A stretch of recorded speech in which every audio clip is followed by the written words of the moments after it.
अच्छा, भी machine learning में जो सबसे ज़्यादा पाए जाने वाला प्रॉब्लम जो आता है वो ये ओवरफिटिंग और अंडरफिटिंग का होता है। ठीक है, ओवरफिटिंग और अंडरफिटिंग को हम कैसे डिफाइन करते हैं? हम इसको दो टर्म्स में यहाँ डिफाइन कर सकते हैं। ठीक है, कि लेस ट्रेनिंग, इसका मतलब है आपके पास अंडरफिटिंग। ठीक है, अगर आपका मॉडल कम ट्रेन हुआ है तो दैट मीन्स वो अंडरफिट है। अगर आपका मॉडल जो है वो मोर ट्रेंड हो गया है तो इसका मतलब है वो ओवरफिट है। अच्छा, अब लेस ट्रेन जो है वो कब होता है? लेस ट्रेन किन किन सिचुएशंस में उसकी ट्रेनिंग लेस होगी? ठीक है, पहली सिचुएशन ये होती है कि भाई लेस डाटा ही कम हो। ठीक है, और दूसरी सिचुएशन ये हो सकती है कि data is not so good. ठीक है, तीसरी सिचुएशन ये हो सकती है कि भाई डाटा भी बहुत है, अच्छा भी है, लेकिन मॉडल की कैपेसिटी जो है इज लेस। कैपेसिटी मॉडल की कम है। कैपेसिटी का मतलब होता है, अभी आगे आएगा भी, कि मॉडल साइज जो है वो स्मॉल हो, डाटा ज़्यादा हो और मॉडल का साइज जो है वो स्मॉल हो, तो इस सूरत में भी जो है ना वो ट्रेनिंग जो है वो लेस हो सकती है। ओवरफिट किस सूरत में होता है, यानी ज़्यादा ट्रेनिंग कब हो जाती है?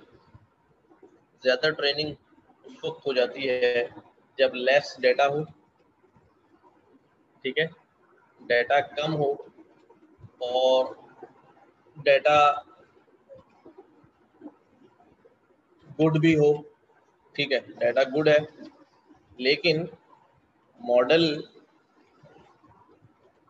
कैपेसिटी जो है वो टू मच है।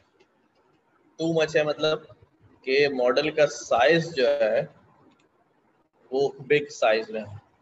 तो एक चीज और होती है यहाँ पर कि नंबर ऑफ ईपॉक्स जो है लेस ट्रेनिंग के अंदर क्या होते हैं, वो आर ईपॉक्स आर लेस। हमने कम ईपॉक्स चलाए और यहाँ पर क्या होता है, ईपॉक्स जो है वो आप ज्यादा चला देते हैं। ठीक है,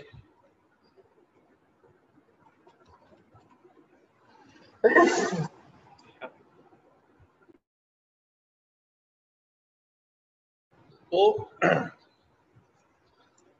अच्छा, इनसे लेस ट्रेनिंग और मोर ट्रेनिंग, अंडर फिटिंग या ओवर फिटिंग से इफेक्ट क्या पड़ता है? ठीक है, इफेक्ट ये पड़ता है कि भाई आपकी जो प्रिडिक्शंस हैं, ठीक है, वो ट्रेनिंग में भी एक्यूरेसी आपकी क्या होती है, लेस एक्यूरेट हो जाता है, कम एक्यूरेसी आती है, लेस एक्यूरेट इन ट्रेनिंग। ठीक है, और लेस एक्यूरेट इन वैलिडेशन और टेस्टिंग। वैलिडेशन या टेस्टिंग में भी लेस एक्यूरेट ही रहता है। लेकिन अगर मॉडल ओवरफिट है तो हमारी जो प्रेडिक्शंस है, तो उसने ज़्यादा ट्रेनिंग ले ली है, उतनी उसे ट्रेनिंग नहीं लेनी चाहिए थी, हमारी प्रेडिक्शंस जो हैं वो क्या हो जाती हैं, मोर एक्यूरेट हो जाती हैं, एक्यूरेट इन ट्रेनिंग। ट्रेनिंग में बहुत ज़्यादा एक्यूरेट हो जाती है, यानी ट्रेनिंग एक्यूरेसी 100% हो जाती है, बट लेकिन लेस एक्यूरेट इन टेस्टिंग या वैलिडेशन। लेकिन टेस्टिंग और वैलिडेशन में वो लेवल ऑफ एफिशिएंसी नहीं होता जो ट्रेनिंग के दरमियान होता है। तो ऐसा क्यों होता है? अच्छा, ये तो मैंने बता दिए कि इससे अंडरफिट हो जाता है इन चीज़ों की वजह से, और अंडरफिट होने की वजह से क्या चीज़ें हमें नज़र आती हैं। ओवरफिट हो जाता है इन चीज़ों की वजह से, और ओवरफिट होने की वजह से क्या हम ऑब्जर्व करते हैं। ठीक है, अच्छा, अब सवाल यहाँ ये रेज होता है कि भाई ये आखिर अंडरफिट में उससे क्या गलती हो रही है, जो लेस डेटा है तो उसको हो क्या रहा है, लेस डेटा की वजह से क्यों इफेक्ट आ रहा है ट्रेनिंग पे, या मोर डेटा या ओवरफिट जो है ना, ज़्यादा इपॉक्स चलने से ओवरफिट जो है वो क्यों हो रहा है। ठीक है, इसको हमने समझना है। तो पहले यहाँ से पढ़ते हैं। कहते हैं in all three examples in previous chapter, predicting movie reviews, topic classification, and house price regression, performance of the model on the held out validation data always peaked after few epochs.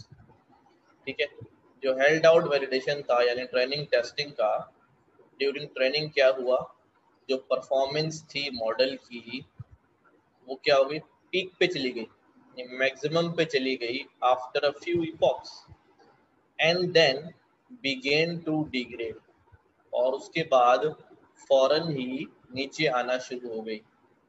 इस जब नीचे आना शुरू हुई तो इसका मतलब होता है the model quickly started to overfit on to the training data. ये मॉडल जो है वो क्या होना शुरू हो गया, ओवरफिट होना शुरू हो गया।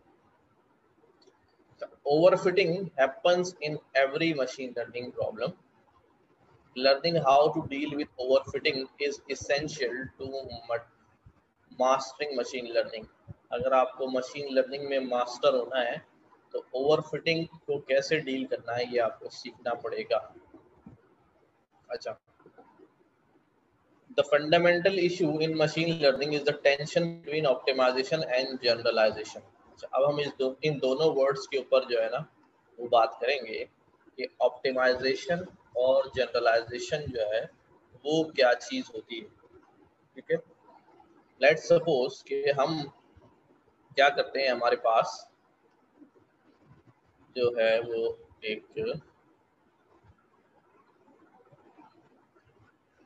हम एक मॉडल बनाते हैं। ठीक है, और इस मॉडल के अंदर जो है हमारे पास क्या होता है, ये हमारा मॉडल है। हम अपने मॉडल को डाटा जो है वो फीड करते हैं। फॉर एग्जांपल मैं अपने मॉडल को जो है ना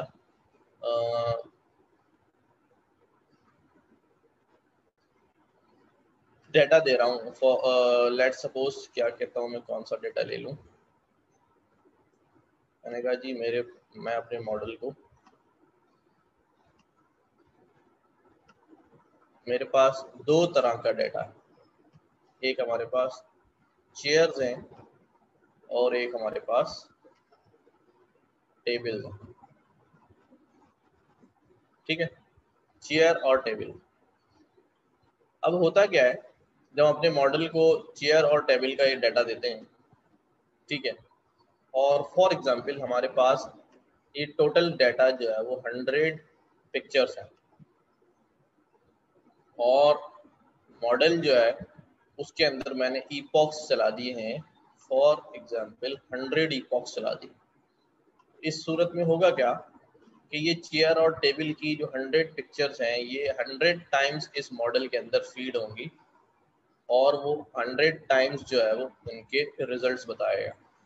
पहली दफ़ा जब ये ईपॉक्स चलेगा दैट माइट बी कि उसकी एक्यूरेसी जो है वो 80s में आए, लेकिन जैसे जैसे ये ईपॉक्स चलते रहेंगे थोड़ी ही देर में इसकी एक्यूरेसी जो है वो चौथे पांचवें ईपॉक के बाद 99 तक पहुंच जाएगी।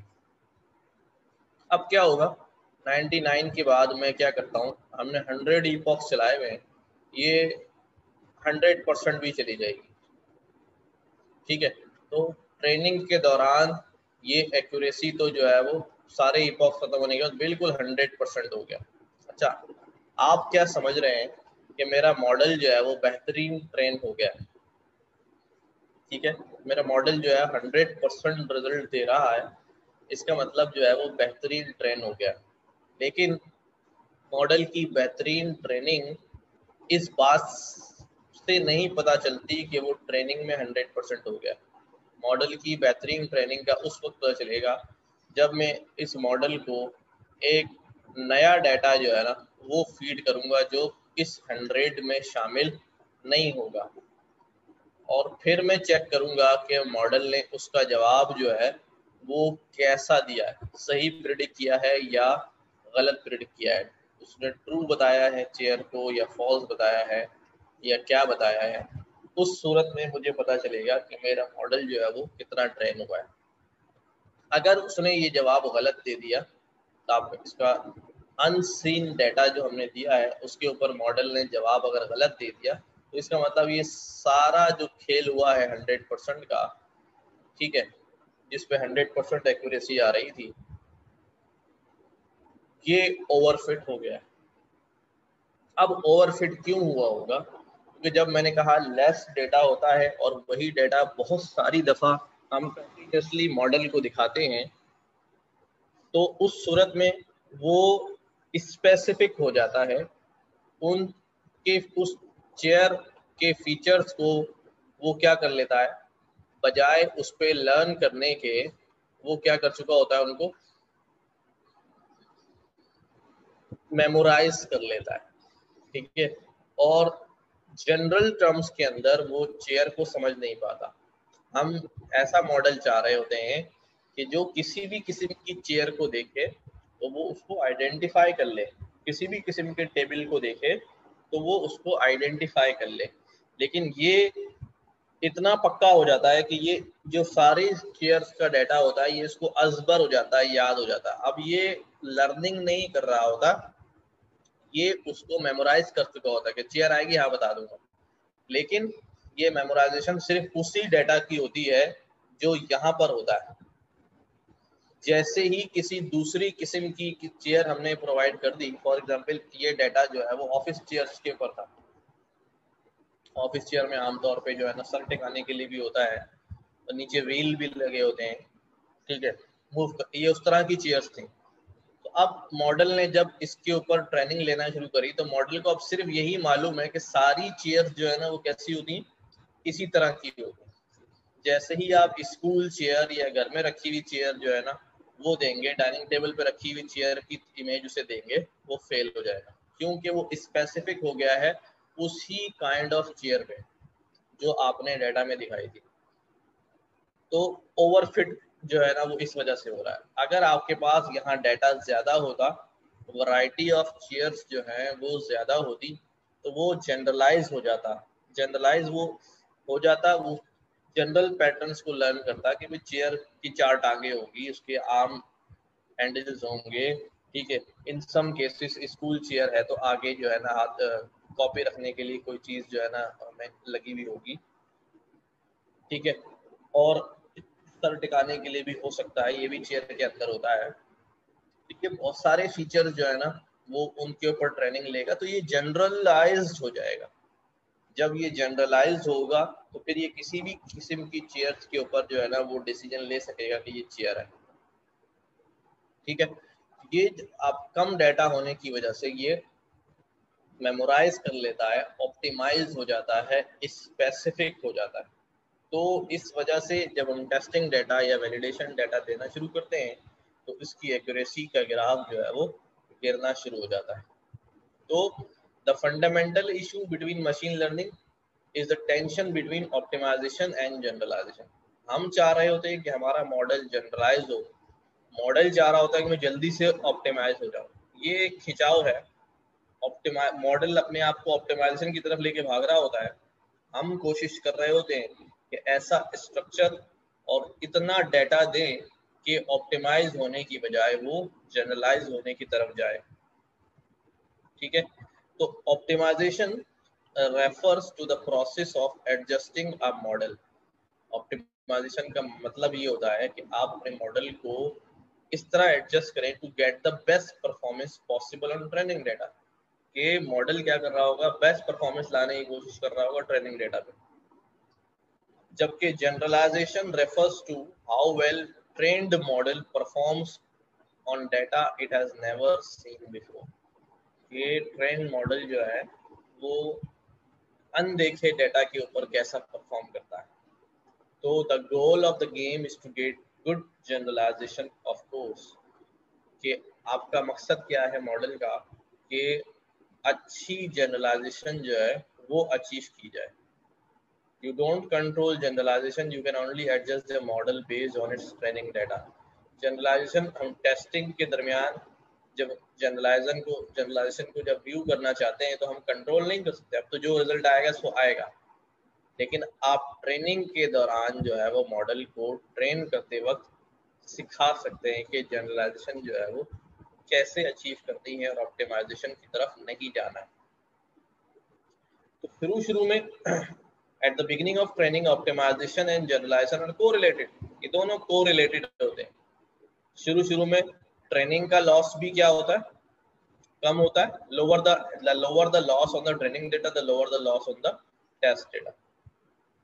While this is happening your model is set to be underfit.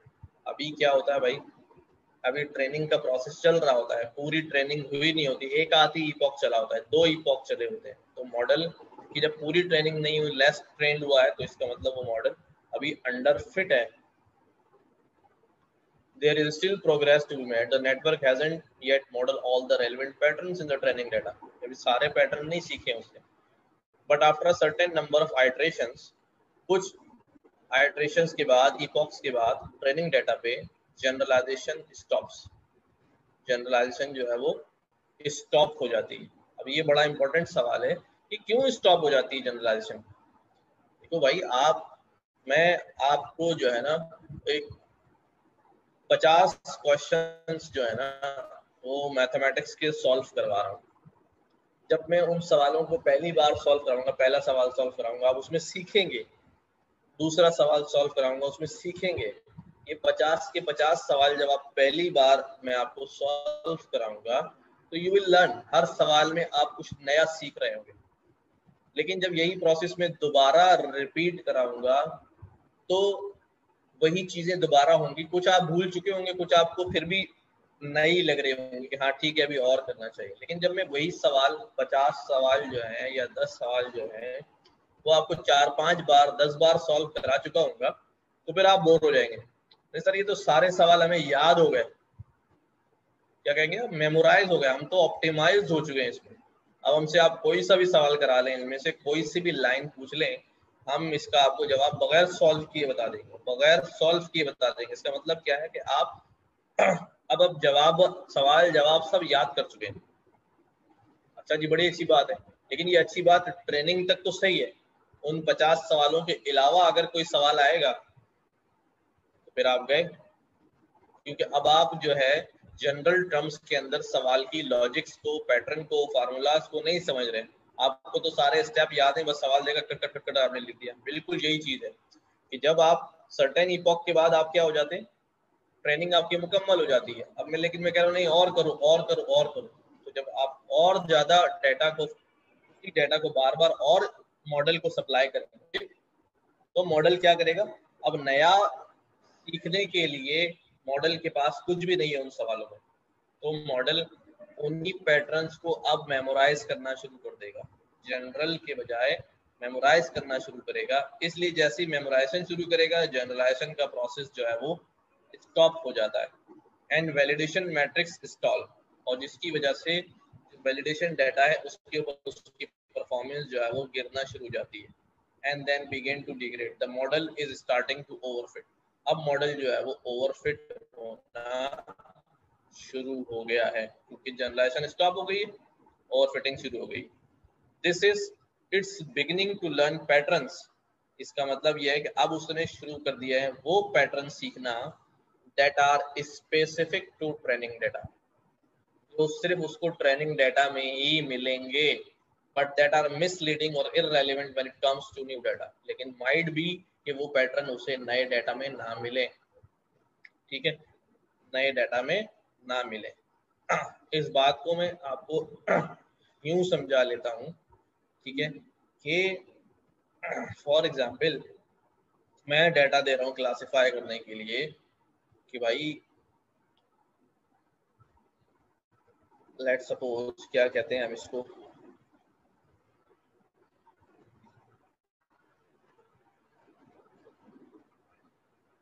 किसी शख्स की तस्वीर दिखा रहे हैं तो ट्रेनिंग करा रहे हैं। अच्छा, अब जब वो डाटा को देख रहा है, मेल्स की तस्वीरें देख रहा है, तो उसके जनरल फीचर्स की तरफ तवज्जो दे रहा है, अभी जनरलाइज हो रहा है, ठीक है। यानी उसकी बिल्ड एंड हाइट को देखेगा, उसके लिबास को देखेगा, चेहरे के स्ट्रक्चर को देखेगा, मोटी मोटी चीज़ों पर, जनरल चीज़ों पर जो है ना वो ट्रेनिंग हासिल करेगा। अच्छा, ये आपने तस्वीरें उसे जो है ना 50 ईपॉक चला दी, जनरलाइज हो गया।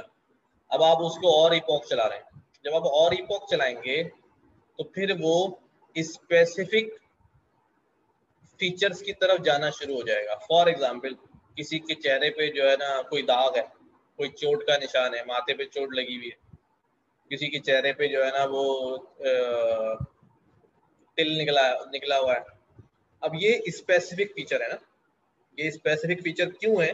क्योंकि ये मैंडेटरी नहीं है, हर तस्वीर के अंदर माथे पे चोट का निशान नहीं होगा। लेकिन अगर आपने वो माथे पे चोट लगी हुई तस्वीर बार बार दिखाना शुरू कर दी तो वो उस फीचर को भी क्या कर लेगा, लर्न कर लेगा। अब आइंदा आने वाली हर तस्वीर के अंदर वो ये ढूंढने की कोशिश करेगा कि कान नाक आँख तो सही है, ये तो हर में होते हैं, लेकिन ये जो नॉन स्पेसिफिक फीचर था, इसको भी वो नॉन स्पेसिफिक समझ के अब हर तस्वीर में ढूंढेगा और उसकी बेस पे बोलेगा नहीं भाई इसकी तो चोट का निशान है नहीं, ये तो मेल है ही नहीं, ठीक है। तो ये क्या कहते हैं कि वो this is beginning learn pattern that specific to training data. वो ट्रेनिंग डाटा में तो वो फीचर था, बट दैट आर मिसलीडिंग और irrelevant when it comes to new data. जब न्यू डाटा की बात करते हैं तो वो मिसलीड कर रहा होता है वो फीचर, वो अपकमिंग डाटा के अंदर वो फीचर होता नहीं। इसलिए जनरलाइजेशन जो है वो, क्योंकि जनरलाइज से निकल के वो स्पेसिफिक फीचर्स की तरफ चला गया, ऑप्टिमाइज हो गया। अब अगर ये ऐसा बिहेवियर हमारे मॉडल के अंदर शुरू हो जाए तो हमें क्या करना चाहिए, ठीक है।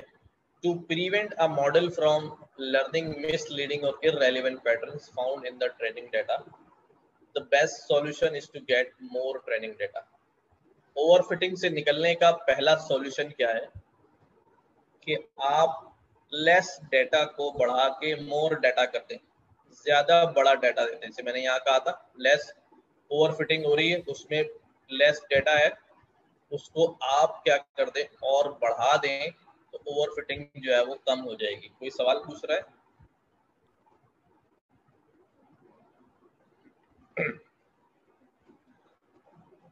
ये कहते हैं a model trained on more data will naturally generalise better. ज्यादा डाटा पे मॉडल ट्रेन होता है उसके अंदर बेहतर जनरलाइज पावर आती है, जनरलाइज बेहतर होता है। कि हमारा टारगेट ये है कि हम जनरल मॉडल बनाएं, स्पेसिफिक मॉडल नहीं बनाएं, ठीक है।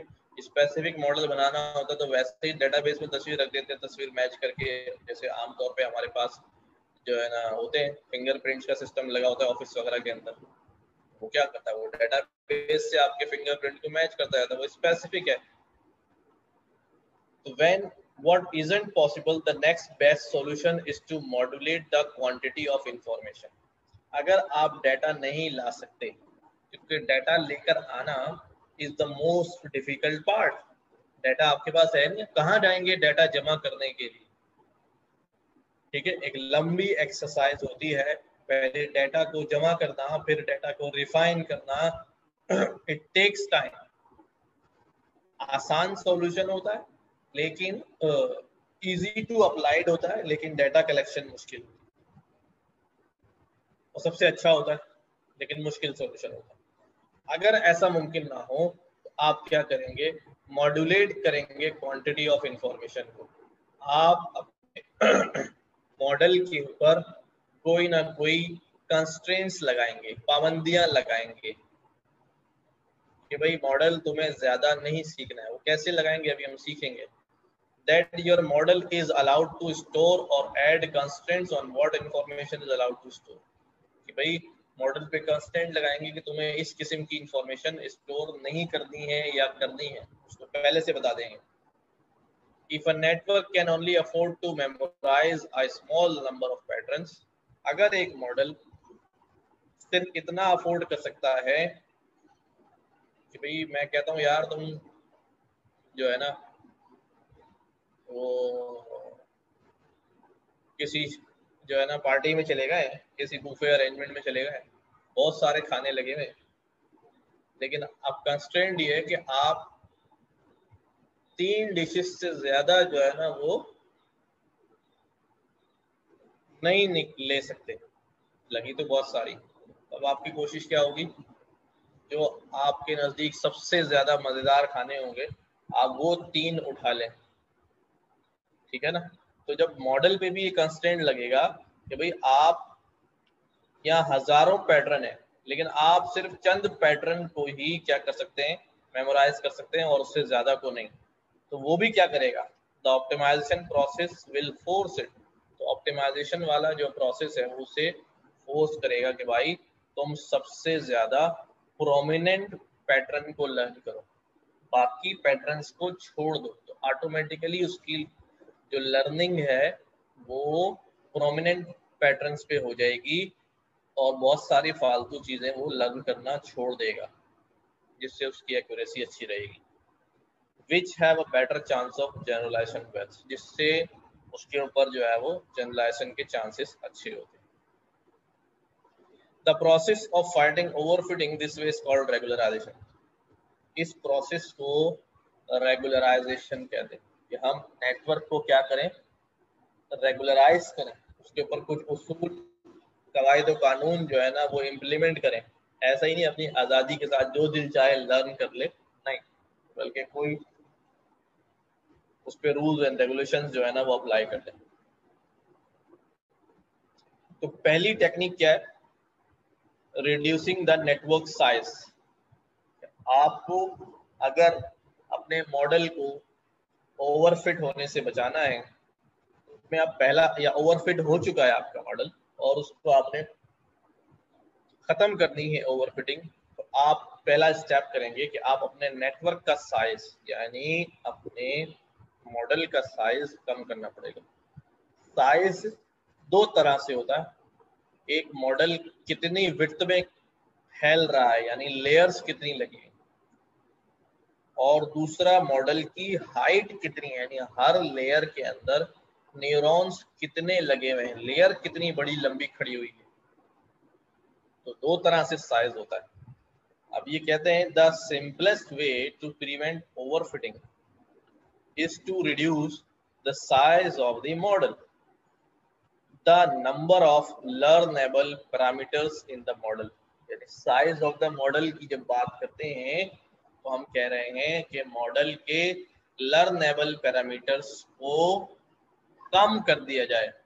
अब हम लर्नेबल पैरामीटर्स को तो हम कंट्रोल ही नहीं करते, W और B, लेकिन जब हम न्यूरॉन्स कम करेंगे, लेयर्स कम करेंगे, तो ये ऑटोमेटिकली लर्नेबल पैरामीटर्स जो है वो कम हो जाएंगे, क्योंकि कनेक्टेड होते हैं। जब कम न्यूरॉन से कनेक्ट होंगे तो कम W जनरेट होंगे, which is determined by the number of layers and the number of unit per layer। तो लर्नेबल पैरामीटर्स किससे पता चलते हैं, नंबर ऑफ लेयर्स और उनमें कितने नोड्स हैं उससे पता चलता है। In deep learning, the number of learnable parameters in a model is often referred to as model's capacity। तो डीप लर्निंग में जो लर्नेबल पैरामीटर्स हैं उन्हीं को मॉडल की कैपेसिटी कहते हैं, उन्हीं को मॉडल की कैपेसिटी कहते हैं। जैसे मैं यहाँ दिखाऊं आपको,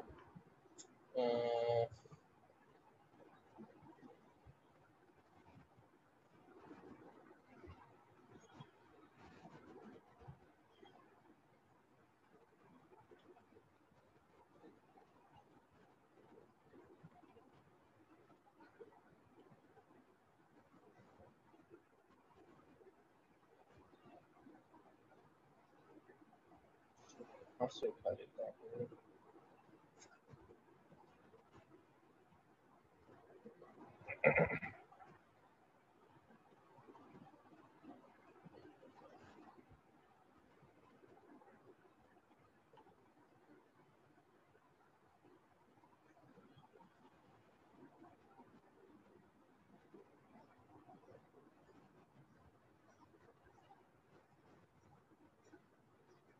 ये हमने मॉडल बनाया हुआ यहाँ पे,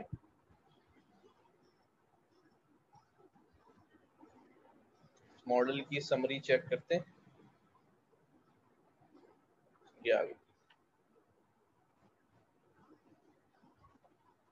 जब मॉडल की समरी चेक कर रहा हूँ तो हमारे पास लर्नेबल ट्रेनेबल पैरामीटर्स कितने आ रहे हैं, 40750।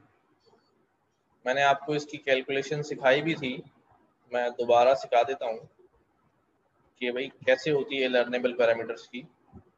हमारे पास जो इनपुट था इमेजेस की सूरत में, उसके अंदर हमारे पास 784 पिक्सल्स थे, यानी इतने न्यूरॉन्स थे। और ये आगे लेयर 1 में कितनों से कनेक्ट हो रहे थे, ये आगे कनेक्ट हो रहे थे 512 से। ठीक है, तो 784 जब 512 से कनेक्ट होता है तो ये हमें 784 मल्टीप्लाई बाय 512, ये हमें रिजल्ट देता है तकरीबन, कितना रिजल्ट देता है भाई, 784 मल्टीप्लाई 512 401 408 401 408। अच्छा, क्योंकि ये 512 जो है वो नोड्स हैं, हर नोड के ऊपर जो है एक बायस ऐड होता है, तो इसके अंदर 512 बी की वैल्यू ऐड होंगी, यानी ये तो डब्ल्यू हो गए सारे, 512 बी ऐड होंगे। तो इनमें 512 बी जब ऐड करूंगा प्लस 512 तो 401920, ये हमारे पास आ गया फिगर 401920। ये हमारे पास यहाँ पर पैरामीटर बने हैं 401920। ये इनपुट से पहली लेयर में जाते हुए बने पैरामीटर्स आए।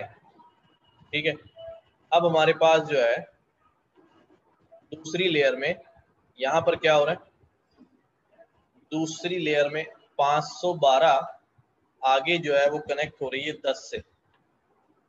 तो 512 जब 10 से कनेक्ट हो रही है तो कितने हो जाएंगे भी, 5120, 512 मल्टीप्लाई 10 5120, और 10 न्यूरॉन्स है यहाँ पर, तो 10 बी की वैल्यूज जो है वो ऐड होंगी, तो ये कितने हो जाएंगे 5130। यहाँ हमारे पास कितना आ रहा है, ये 5130। इन दोनों को समीशन किया तो टोटल पैरामीटर जो है वो ट्रेनेबल कितने हो गए, 407050। ये जो पैरामीटर्स हैं इन्हीं को क्या कह रहे हैं कि these parameters are learning capacity, ये लर्निंग कैपेसिटी है।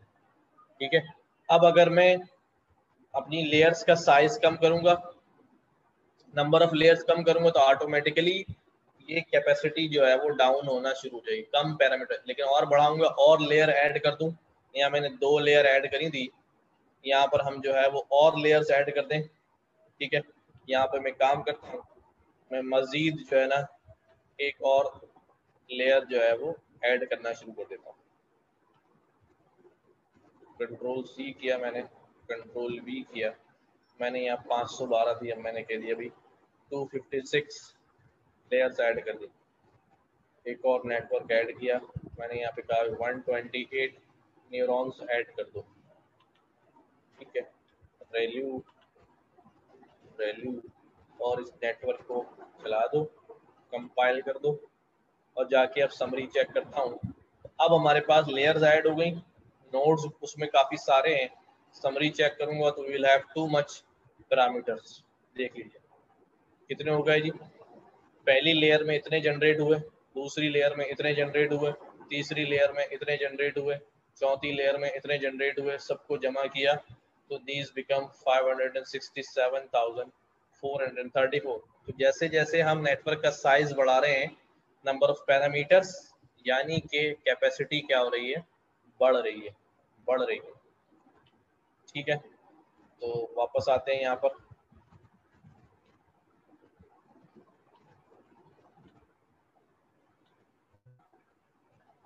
तो in deep learning the number of learnable parameters in a model is ऑफर referred to as the model capacity.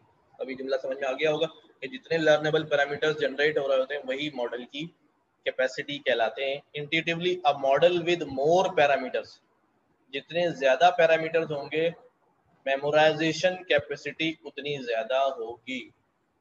ठीक है, यहाँ मैंने आपसे एक बात की थी कि मॉडल के अंदर साइज ऑफ मॉडल अगर आप बहुत बड़ा कर देंगे तो वो ओवरफिट होना शुरू हो जाएगा। ओवरफिट क्यों होना शुरू हो जाएगा? क्योंकि याद करने की, मेमोराइज करने की कैपेसिटी जो है वो इंक्रीज हो जाएगी। ठीक है, and therefore can easily learn perfect dictionary mapping. ठीक है भाई, कोई सवाल है इसमें पूछ लें। जी बॉयस,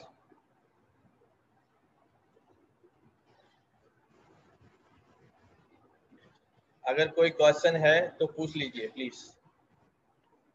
नहीं सर, कंटिन्यू करो। ओके जी। ये कौन से नेटवर्क साइज कौन से न्यूरॉन्स की कम कर सकते हैं हम? थोड़ा सा लाउडली बोले, आवाज कम आ रही। अगर मेमोराइज नहीं करना तो हम कौन से न्यूरॉन को फॉरवर्ड स्टेट में डालेंगे कि यार वो लर्न ही ना करें? की आवाज मुझे मेमोराइज नहीं करना ये बात समझ में आ रही है, उसके आगे नहीं समझ में आ रहा। कौन से न्यूरॉन्स को वो करना है, ऑफ करना है इसको लर्न ना, कि वो लर्न ना करें ड्यूरिंग ट्रेनिंग। हाँ, वो अभी आगे टेक्निक्स आएंगी। अभी तो ये एक टेक्निक बताई कि आप ओवरऑल नेटवर्क का साइज जो है ना उसको कम कर दें, यानी लेयर्स जो है वो कम कर दें। जैसे मैंने अभी आपको एक नेटवर्क दिखा, उसमें लेयर मैंने बढ़ा दी है, बहुत ज्यादा आ रही है। ठीक है ना, मुझे पता है इस पे ओवरफिट होगा, तो मैं यहाँ पे क्या करूंगा, ये अपनी कोई सी भी लेयर्स जो है ना वो यहाँ से हटाऊंगा। अभी ये लेयर ज्यादा हो गई है, ये लेयर यहाँ से भी हटा दो ताकि कैपेसिटी जो है वो क्या हो जाए, कम हो जाए। अगर मेरे पास, जैसे यहाँ पर हमने कहा कि अभी इस सूरत में कैपेसिटी हमारी 4 लाख में आ रही है, अब मैं एक ही तो मैंने लेयर लगाई बेचारी, और एक हमारी आउटपुट लेयर है। अब इसमें से क्या कम करूं? अगर अभी भी ओवरफिट हो रहा है तो फिर मैं यहाँ पर साइज ऑफ लेयर को कम करूंगा, 512 के बजाय इसको 128 कर दूंगा। तो न्यूरॉन्स कम होने से भी कैपेसिटी क्या हो जाएगी, कम हो जाएगी। अब 784 जो है वो 512 से नहीं 128 से कनेक्ट हो रहा है, तो अब कम वेट जनरेट होंगे। लेकिन इतना भी कम ना कर दें कि ट्रेनिंग ही ना हो पाए, अंडर फिट हो जाए। ठीक है, तो देयर इज अ कॉम्प्रोमाइज, दोनों में जो है एक कॉम्प्रोमाइज है कि ऐसा ना हो कि भाई आप इतना कम कर दें कि वो ट्रेन ही ना हो पाए, या इतना बढ़ा दें। ये बिल्कुल ऐसे ही है कि आप मॉडल से काम लेना चाह रहे हैं, किसी को खाना खिला रहे हैं, इतना खिला दिया कि उसको एनर्जी देने के लिए खाना खिलाया था हमने, इतना ज्यादा खिला दिया कि अब वो उसे उड़ा ही नहीं जा रहा। अगली दफा हमने क्या किया, अब इसे कम खाना खिलाएंगे, अब इतना कम खाना खिलाया कि एनर्जी नहीं मिल रही, तब भी नहीं उठा जा रहा। तो दोनों सूरतें ही खराब है। तो आपने इसको दरमियान में रखना है कैपेसिटी को। ठीक है, अच्छा, मैं हमेशा से कहता हूँ इसका कोई फॉर्मूला नहीं, कोई आपको बता नहीं सकता, ये आपने करके देखना पड़ेगा, और वो सही, जिस पे सही आ रहा होगा उसको चूज करना पड़ेगा।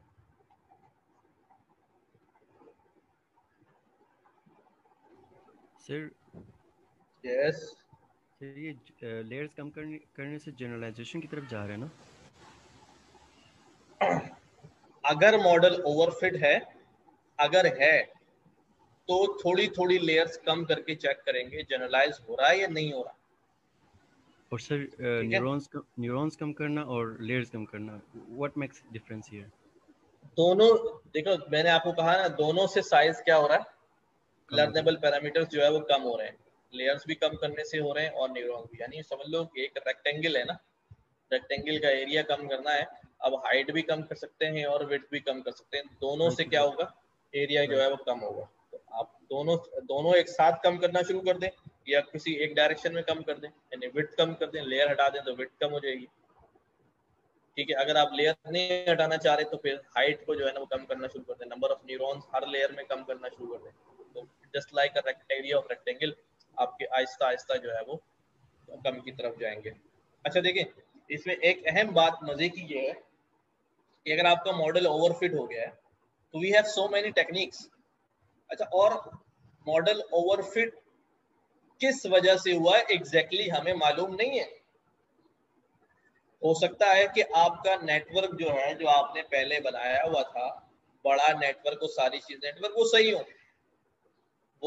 सही हो सकता है कि डेटा ही जो है ना बहुत कम हो, या डेटा ही इतना अच्छा नहीं है कि उस पर रिजल्ट अच्छा है, तो ये भी हो सकता है। तो there can be so many reasons. तो आपको हर डायरेक्शन में जो है वो मॉडल को खूबसूरत बनाने के लिए हर डायरेक्शन में जो है सोचना पड़ता है, ठीक है। तो अब यहाँ कहते हैं, ये वही वाली बात करते हैं, मैं बात कर रहा था कि on the other hand if the network has limited memorisation resource it won't be able to learn mapping easily, thus in order to minimize its loss it will have to resort learning compressed representations that have predicted power regarding the targets।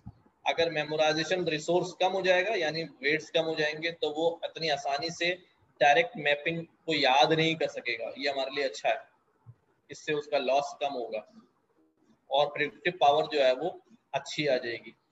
Eight the same time keep in mind that you should use model that are enough parameters. ऐसा मॉडल बनाना है कि उसमें enough parameter भी हो, ऐसा ना हो कि बिल्कुल ही कम कर दिए। that they don't underfit। your model should be staffed for memorization resource। उसको memorization resource से रोकना है बस। there is a compromise to be found between too much capacity and not enough capacity। बहुत ज्यादा कैपेसिटी भी नहीं देनी और बहुत ही ना होने वाली कैपेसिटी भी नहीं देनी, कि दोनों ही आपने या तो बढ़ा दी या बहुत कम कर दी। दोनों सूरतों में जो है वो ये खतरा है। Unfortunately, there is no magical formula to determine the right number of layers or the right size of the layers। वही वाली बात है कि जो मैं कहता हूँ कि कोई फार्मूला नहीं है जिससे आपको पता चल जाए कि भाई राइट नंबर ऑफ लेयर्स और right number of size of layer जो है वो कितना है। You must evaluate an array of different architecture। आपको मुख्तलिफ सेट ऑफ आर्किटेक्चर जो है ना वो अप्लाई करने पड़ेंगे ताकि आपको करेक्ट मॉडल साइज जो है वो पता चल सके, ठीक है। आहिस्ता आहिस्ता आप बढ़ाएंगे, ये भी लिख रहे हैं। अब देखिए, ये ओरिजिनल मॉडल था जो हमारा मूवी रिव्यू वाला था, जिसके अंदर हमने 16 और 16 की लेयर लगाई थी, ओरिजिनल मॉडल।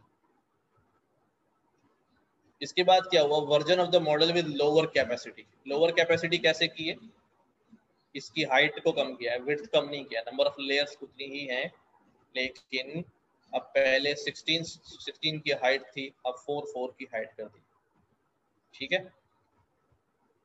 अब ये चेक कर रहे हैं। इसके बाद जो रिजल्ट्स आए वो देखें क्या है। ये क्या, दोनों के लॉस को प्लॉट किया। ओरिजिनल जो 16 वाला था उसका लॉस प्लॉट किया है, तो ये प्लस साइन आ रहा है, यूं जा रहा है। और जो स्मॉल किया, कैपेसिटी को रिड्यूस किया, उसके लॉस को देखा तो ये यूं जा रहा है। तो देखो, इससे मुझे क्या पता चल रहा है कि जब मैंने कैपेसिटी को रिड्यूस किया है, स्मॉल मॉडल बनाया है, तो मेरा लॉस जो है वो देर में जाके बढ़ना शुरू हुआ, और जबकि ओरिजिनल मॉडल में जल्दी लॉस बढ़ना शुरू हो गया था। इसका मतलब ओवरफिट यहाँ से शुरू हो गया था, 2 इपॉक, 3 इपॉक, 4th इपॉक पे ऊपर जाना शुरू हो गया है। जबकि ये जो स्मॉलर मॉडल है, ये 5वें 6ठे के बाद 7वें में जाके थोड़ा सा ऊपर गया, यानी ये ज्यादा देर में ओवरफिट हुआ है स्मॉलर मॉडल, और बड़ा जो मॉडल है वो पहले ओवरफिट हो गया था। अच्छा, ये इस केस में हो रहा है, ये हर मॉडल में ऐसा नहीं होगा। आप बोलेंगे यार हमेशा बड़ा मॉडल जो है वो जल्दी ओवरफिट हो जाएगा, छोटा मॉडल जो है वो देर में ओवरफिट होगा। नॉट नेसेसरी, ये डेटा के हिसाब से है ना। तो इस केस में ये है, smaller network starts overfitting later, छोटा वाला बाद में ओवरफिट हुआ है, and its performance degrades more slowly, और उसकी परफॉर्मेंस जो है वो आहिस्ता आहिस्ता कम होना शुरू हुई, फौरन से नहीं गिर गई।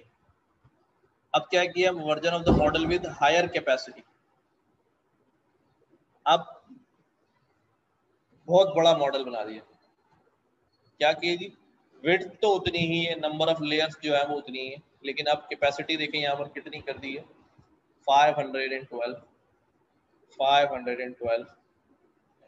और इस सूरत में जब हमने दोनों के लॉस को प्लॉट किया है तो बिगर मॉडल का लॉस तो कभी इधर भाग रहा है कभी इधर भाग रहा है, बहुत ही बुरा हो गया, कुछ पता नहीं चल रहा।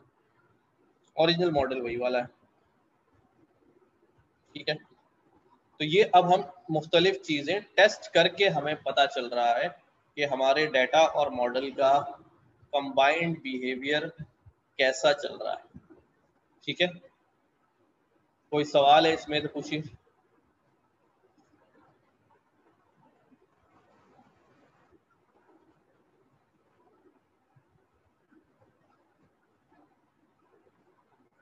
जी कोई सवाल है तो पूछे, वरना फिर हम आगे चलते हैं।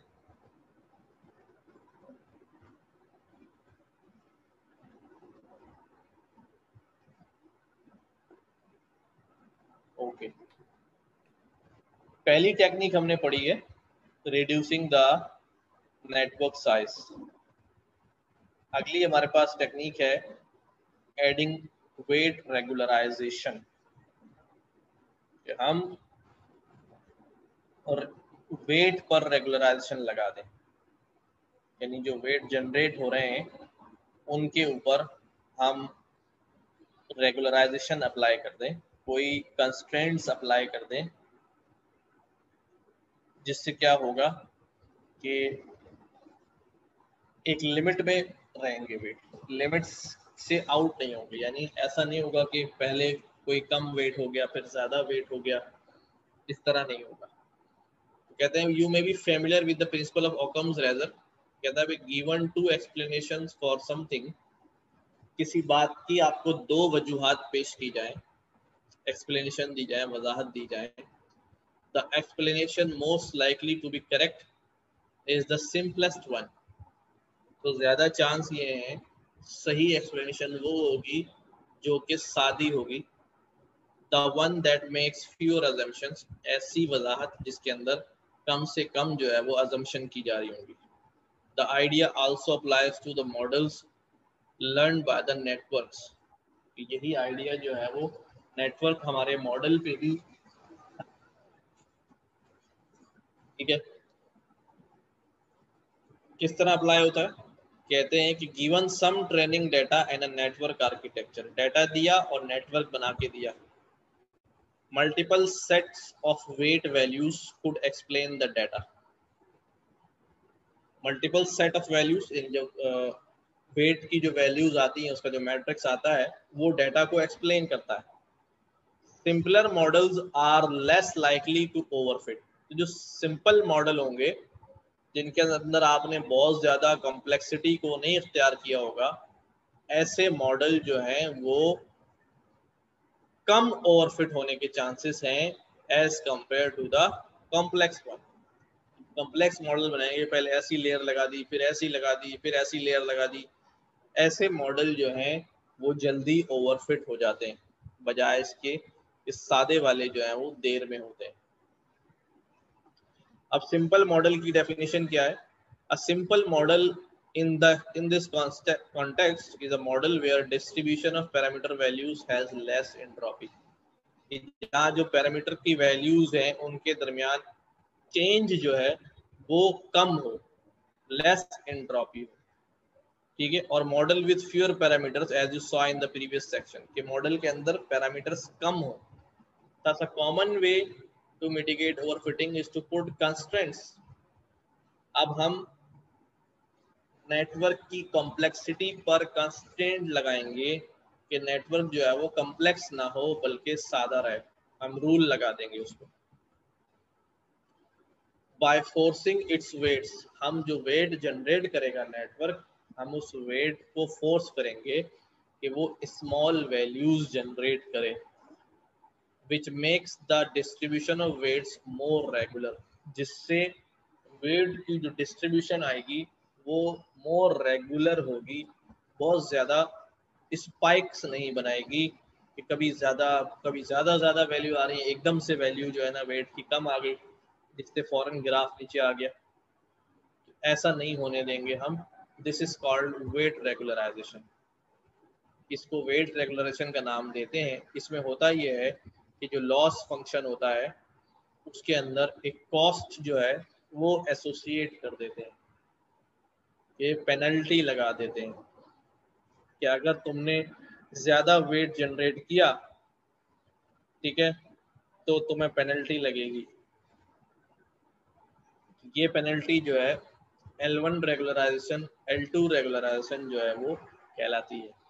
L1 के अंदर जो है वो कॉस्ट ऐड होती है जो प्रोपोर्शनल होती है एब्सोल्यूट वैल्यू जो वेट की आ रही है, एब्सोल्यूट वैल्यू के साथ प्रोपोर्शनल होती है कि जितनी एब्सोल्यूट वैल्यू बढ़ रही होगी उतनी फिर उस कॉस्ट को बढ़ाना पड़ेगा।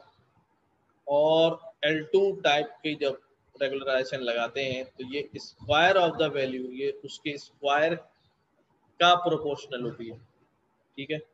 L2 का एक और नाम देते हैं वेट डिके। तो हमने इसकी डिटेल में नहीं जाना है कि L2 का बेसिकली पीछे क्या फंक्शनैलिटी जो है ना उसकी चल रही है, लेकिन हमने इसको इम्प्लीमेंट करना सीखना है जो ज़रा आसान काम होता है। सिंपल हम क्या करते हैं कि अगर हमें ओवरफिटिंग को ख़त्म करना है तो हम एक चीज़ इंपोर्ट करेंगे जिसको हम क्या कहेंगे, रेगुलाइजर। और अपनी लेयर के अंदर जहाँ न्यूरॉन्स बता रहे हैं वहीं पर हम क्या करेंगे, कर्नल रेगुलराइजर, रेगुलराइजर्स की टाइप हमने बता दी L2 और उसकी वैल्यू बता दी कि 0.001 से आपको पेनल्टी लगानी है, ठीक है। दूसरी लेयर में भी ऐसे ही लगा दिया। ज़रूरी नहीं है कि आप हर लेयर में लगाएं, आपकी चॉइस है कि आप किसी एक लेयर में लगा सकते हैं या आप हर लेयर में लगा दें या अल्टरनेट लेयर में लगा दें। ये आर्किटेक्चर आप खुद डिज़ाइन करेंगे। यहाँ ये बता रहे हैं कि L2001 का क्या मतलब है। Means every coefficient in the weight matrix of the layer जो 512 या 4 लाख वेट जनरेट कर रही है एक लेयर हमारे पास, उसके हर वेट के अंदर क्या हो जाएगा, will add 0.001 multiply by weight coefficients value. Weight coefficient की जो वैल्यू है उसका 0.001 जो है वो क्या हो जाएगा, ऐड हो जाएगा किसके अंदर, लॉस फंक्शन के अंदर ऐड होगा। यानी जो वेट की वैल्यू आई है उसको मल्टीप्लाई करेंगे 0.001 से और जो नंबर बनेगा वो किसके अंदर ऐड होगा, total loss of the network के अंदर उस वैल्यू को ऐड कर देंगे। यानी पेनल्टी पड़ेगी किसको, लॉस फंक्शन को। तो लॉस फंक्शन फिर मजबूरन क्या करेगा, वेट को बढ़ने नहीं देगा ताकि पेनल्टी जो है वो कम से कम इम्पोज की जाए। सर ये 0.001 ये लर्निंग रेट की वैल्यू है? नहीं, लर्निंग रेट नहीं है, ठीक है। लर्निंग रेट भी इसी तरह का होता है लेकिन ये लर्निंग रेट नहीं है। ये क्या कर रहा है कि जैसे वेट की कोफिशिएंट की वैल्यू फॉर एग्जांपल आपके पास 50 आ गई एंड एक जगह जो W जनरेट हुआ 50 हो गया। अब ये क्या करेगा, 50 multiply by 0.001, this will give 0.005 I think, एक माइनर सी वैल्यू देगा। 50 मल्टीप्लाई बाय 0.001 0.05, ये 0.05 जो है ये लॉस के अंदर ऐड होगा। लॉस फंक्शन जो वैल्यू लेकर आ रहा है, जो हम देखते हैं कि हमारा लॉस इतना आ रहा है, उसके अंदर ये वैल्यू ऐड हो जाएगी। तो लॉस कहेगा कि यार मैं इतनी मेहनत कर रहा हूँ और ज़्यादा वेट आने की वजह से मुझे पेनल्टी लगी है, मेरी वैल्यू बढ़ी है, तो अगली दफ़ा में वो वेट्स को रेगुलराइज करेगा, कम से कम जनरेट करने की कोशिश करेगा ताकि पेनल्टी जो है वो कम से कम बने। तो लगाने का तरीका बिल्कुल सिंपल है, आपने कर्नल रेगुलराइजर्स में आपने ये चीज़ जो है वो इम्प्लीमेंट कर दी 0.001। ये आप चेंज भी कर सकते हैं 0.001 से 0.002 0.005 व्हाटएवर जो आप टेस्ट कर सकते हैं। जी बोलें। सर L1 रेगुलाइजेशन में जो आपने बताया था एब्सोल्यूट वैल्यू, एब्सोल्यूट मीन हाँ। जो ओरिजिनल वैल्यू होगा वो है? नहीं, देखिए वेट हमारे पास प्लस में भी आ सकता है माइनस में भी आ सकता है। जैसे मैंने यहाँ पे कहा कि भाई हमारा वेट जो है 50 आया, अगर मेरा वेट जो है -50 आ जाए, ठीक है, -50 आ जाए तो इसकी भी वो क्या लेगा, एब्सोल्यूट वैल्यू लेगा, ठीक है ना। जी सर, यानी सही। साइन नहीं लेगा इसका, साइन नहीं लेगा, इसको 52 या 50 कंसिडर करेगा और उससे मल्टीप्लाई करेगा। Okay sir, thank you. Absolute value का मतलब ये होता है। अच्छा देखिए, अब उसी मॉडल के ऊपर क्या किया है, ये रेगुलराइजर अप्लाई कर दिया और उसके बाद रिजल्ट्स देखे हैं। देखें आप, रेगुलराइज मॉडल जो डॉट्स वाला है वो अब उसके जो लॉस है वो तेजी से ऊपर नहीं जा रहा ऑरेंज जेल की तरह, वो नीचे नीचे खेल रहा है। ठीक है,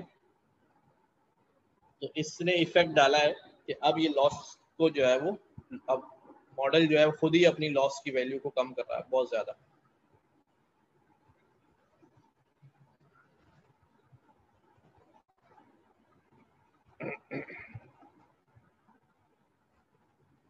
एक हमारे पास टेक्निक है adding drop out. Drop out की टेक्निक हम लगाते हैं जब हमारा मॉडल ओवरफिट हो जाता है, तो हमारी को हम क्या करते हैं, उसको कहते हैं यार तुमने ज्यादा लर्न कर लिया है, चलो तुम्हारे दिमाग से निकाल लें तुम्हारी लर्निंग, यानी उसको भुला दें कि भाई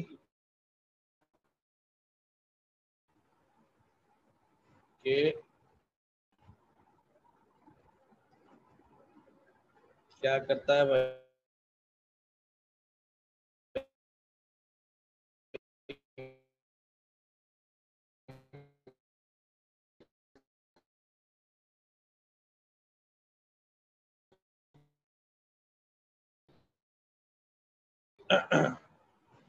भाई एक ये हमारी लेयर जिसके अंदर फॉर एग्जाम्पल मैं कह रहा हूँ 100 न्यूरॉन्स है,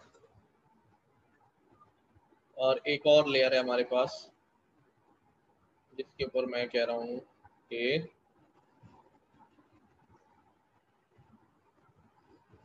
इस पर जो है वो 75 है। अब ये क्या होगा कि भाई ये न्यूरॉन्स जो हैं वो कनेक्टेड होंगे इन 100 से, सारे के सारे हमें पता है। अब यहाँ से कितनी वैल्यूज निकलेंगी, यहाँ से 100 वैल्यूज निकलेंगी जो इस लेयर में जाएंगी, और फिर इस लेयर से 75 वैल्यूज निकलेंगी जो अगली लेयर में जाएंगी। ये क्या करता है ड्रॉप आउट, कि जो 100 वैल्यूज का मैट्रिक्स निकल रहा है यहाँ से या वेक्टर निकल रहा है, इनमें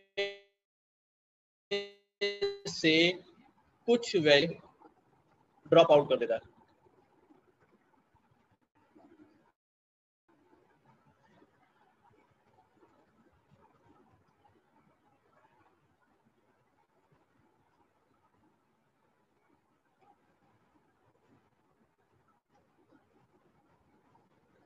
फॉर एग्जाम्पल ये मैट्रिक्स या वेक्टर हमारे पास आया जो अगली लेयर में जा रहे हैं अपने फीचर्स लेके, ये वेट नहीं है, ये वैल्यूज हैं जो जा रही हैं, खाली वेट नहीं है। इनमें से कुछ वैल्यूज को यहाँ से ड्रॉप कर दिया जाएगा, यानी ये लर्निंग है, लर्न करके अगली लेयर में जा रहा है, तो ये क्या कर दिया जाएगा, इसमें से कुछ चीजों को यहाँ से ड्रॉप कर दिया जाएगा। तो इसने जो फीचर्स लर्न किए हैं वो फीचर्स ही क्या कर देते हैं उसके दिमाग। ठीक है, तो इसकी वजह से इसकी लर्निंग जो है, हम कैपेसिटी को कम नहीं कर रहे हैं, हम क्या कर रहे हैं, उसने जो सवालात लर्न किए हैं पूरे सवाल ही उड़ा दे रहे हैं उसके दिमाग से। यहाँ पर यही काम होता है।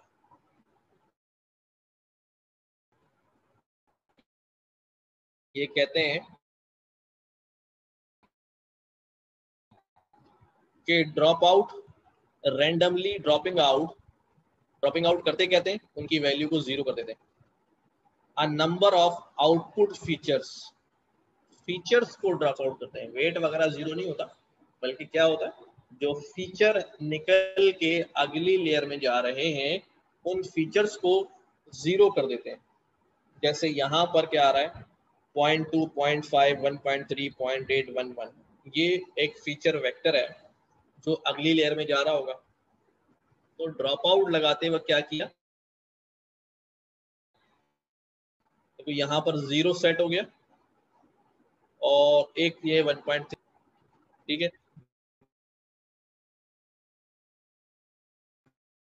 दो वैल्यूज को क्या कर दिया, 0 सेट कर, ये रैंडमली 0 सेट करेगा, ठीक है।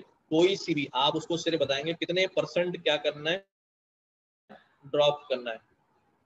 10 वैल्यूज है, मैंने कहा 20% ड्रॉप आउट लगाना है, तो वो अपनी मर्जी से कोई सी भी दो वैल्यूज जो है उनको 0 कर देगा। दो फीचर्स जो अगली लेयर में जा रहे हैं उनको जाने से पहले 0 कर देगा। अगर मैंने कहा अभी 30% या 40% करना है तो रैंडमली अपनी मर्जी से वो 4 ऑफ ड्रॉप बताया होगा, वो उस हिसाब से उनको रैंडमली 0 कर देगा। एक प्रॉब्लम यहाँ पर रैंडमली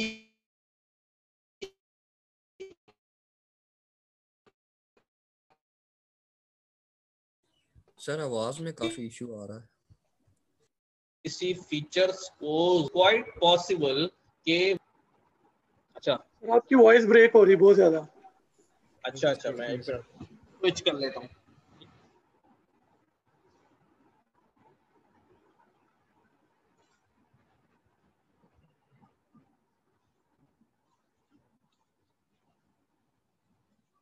अब ठीक आ रही है? हाँ जी, यस सर, यस सर। जी सर, क्लियर है। Yes sir, much better. हो गया। अच्छा, अब क्या होता है जब रैंडमली वो फीचर्स को ड्रॉप करना है उसे अगली लेयर में ले जाने से पहले, तो क्या होता है भाई, वो हो सकता है कि ऐसे फीचर्स को ड्रॉप कर दे जो कि इम्पोर्टेंट फीचर्स हो, अहम फीचर्स हो, ठीक है। तो ये मसला हो सकता है कि ड्रॉप आउट लगाने से आप उसकी लर्निंग तो कम कर रहे हैं, उसको कह रहे हैं कि भूल जाओ, रैंडमली कोई भी बात भूल जाओ, तो हो सकता है वो अहम बातें ही भूल जाए, ठीक है ना। तो for after applying the dropout rate, dropout the few zero entries, कहते हैं dropout rate is the fraction of the features that are zeroed out. कि ड्रॉप आउट रेट की डेफिनेशन क्या होती है कि फ्रैक्शन ऑफ फीचर्स, यानी 2 divide by 10 या 100 डिवाइड बाय या 20 डिवाइड बाय 100, कि कितने % जो है वो ड्रॉप किए जा रहे हैं, उसको ड्रॉप आउट रेट कहते हैं। लगाते कैसे, वेरी सिंपल, यहाँ पर एक मिसाल दी हुई है समझाने के लिए आपको।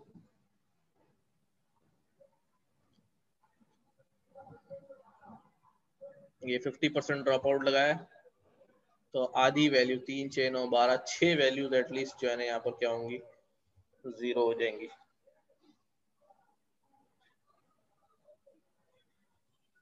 और लगाने का तरीका बड़ा सिंपल है कि आप यहाँ पर एक लेयर जो है वो ऐड कर देंगे ड्रॉप आउट की, यानी यहाँ पर वो सीख कर आया, सीखा, सीखने के बाद उसको इस लेयर में जाना है, लेकिन इस लेयर में जाने से पहले आपने क्या कर दिया, उसको कहा भी अपने फीचर्स जो है वो 50% कम कर दो।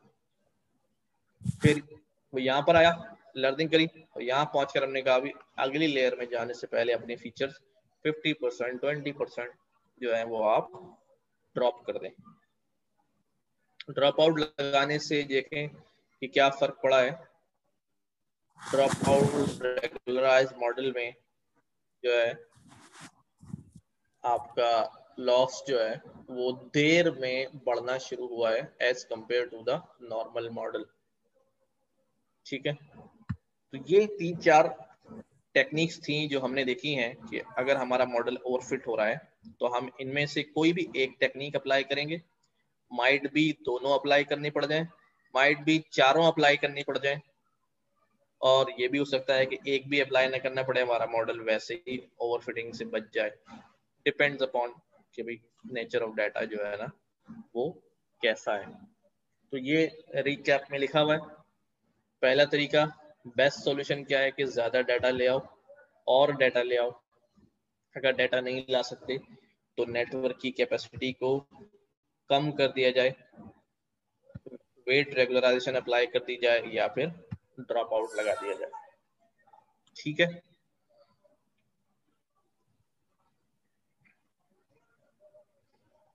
अब आप लोगों ने काम करना है थोड़ा सा अभी।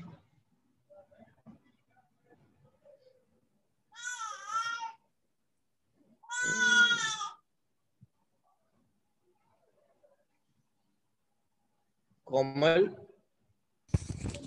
जी सर।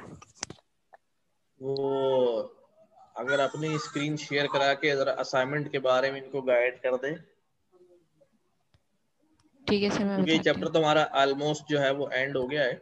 हम्म, ये तो उन्होंने वो बताया, वो प्रॉब्लम कैसे डिफाइन करते हैं और ये टेस्टिंग और वो सारी चीजें हम कर चुके हैं। एक्यूरेसी मैट्रिक्स कैसे लेंगे, के वैलिडेशन के लिए क्या क्या यूज करते हैं, डाटा प्रिपरेशन कैसे होती है, बेसलाइन मॉडल बना लें पहले आप, उसी को इम्प्रूव करें। ठीक है, ठीक है। तो मुझे बस अच्छा 5 मिनट दे, मैं स्क्रीन शेयर करके फिर बताती हूँ। Okay okay. अच्छा, आप लोगों के असाइनमेंट्स जो हैं वो पोस्ट हो गए हैं, तो मिस कोमल जो है वो अभी आपको उसके बारे में गाइड कर देंगी कि उनमें करना क्या है, आपको कैसे करना है। तो आपको भी जो सवालात हो जहन में वो उनसे जो है वो लास्ट पूछ वीक लीजिएगा। एक्सपेक्टेड है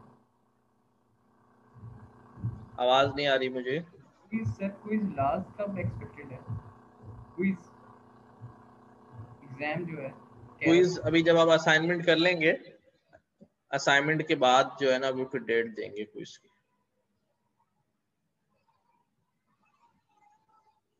जल्दी हो जाएगा, ज्यादा टाइम नहीं लगेगा। क्विज के लिए लाजमी है कि आप लाइन बाय लाइन जो है ना वो चारों चैप्टर को पढ़ें, मार्क कर लें, हाईलाइट कर करके चीजें पढ़ें और जहन में रखें। कोई सवाल हो जब तक तो पूछें। Sir yes. Sir deep learning का सिर्फ हम थियोरेटिकली पढ़ेंगे या इसका कोई प्रैक्टिकल भी होगा बाद में? मतलब कोई मॉडल दिखा के उसकी प्रैक्टिकल भी समझा आप नहीं दिखा बात। देंगे या सिर्फ हम थियोरेटिकल पढ़ेंगे?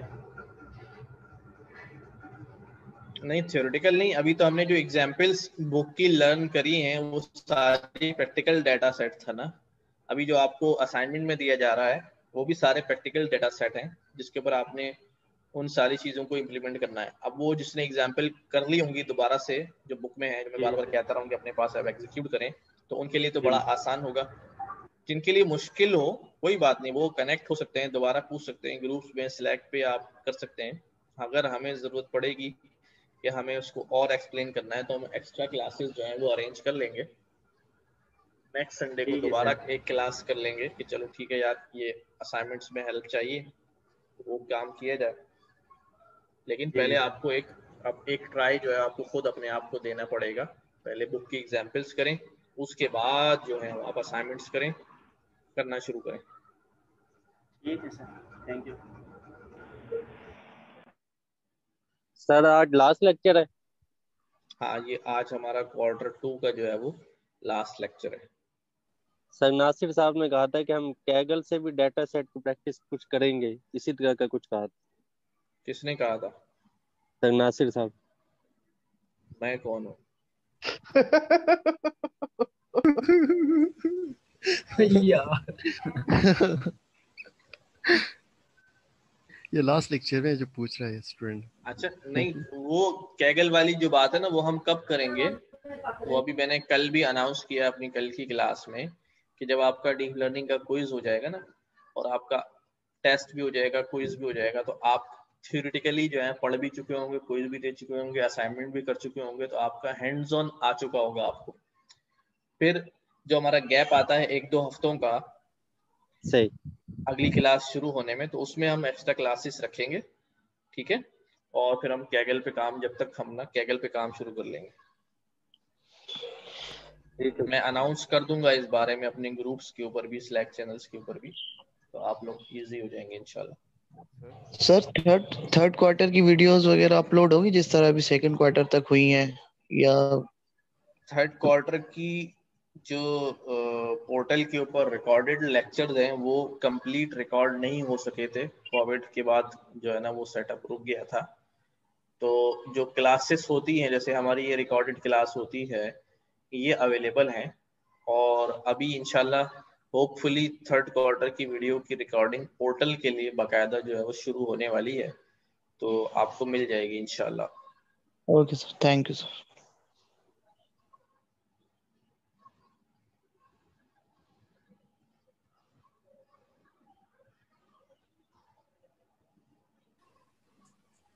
सर स्क्रीन शेयर हो रही है? जी जी, स्क्रीन शेयर हुई कोमल। ठीक है। अस्सलाम वालेकुम। वालेकुम अस्सलाम। सलाम। अच्छा, हमारा जो असाइनमेंट है इसमें आपको 5 टोटल डाटा सेट दिया गया, ठीक है। 2 जो है वो बाइनरी क्लासिफिकेशन के लिए हैं, 2 रिग्रेशन के लिए, और एक मल्टी क्लासिफिकेशन है, ठीक है। तो इसमें आप लोगों को करना क्या होगा, आप लोगों को 5 डाटा सेट दिए गए हैं, उसके साथ जैसे कि सपोज राइट ये मैं क्रेडिट कार्ड फ्रॉड डिटेक्शन है, ये बाइनरी क्लासिफिकेशन है, ठीक है। तो इसको आपने यहाँ से कैगल से डाटा सेट उठा लेना है, और ये मैंने पूरी प्रॉब्लम स्टेटमेंट हमने लिख दी है कि किस तरह का डाटा सेट है, कहाँ से ये किस तरह बना है प्रॉपर। और इसमें जो आपको क्लासिफिकेशन करनी है वो 0 और 1 की करनी है। जो भी मतलब क्रेडिट कार्ड आपके पास डाटा सेट होगा वो या तो 0 होगा या 1 होगा।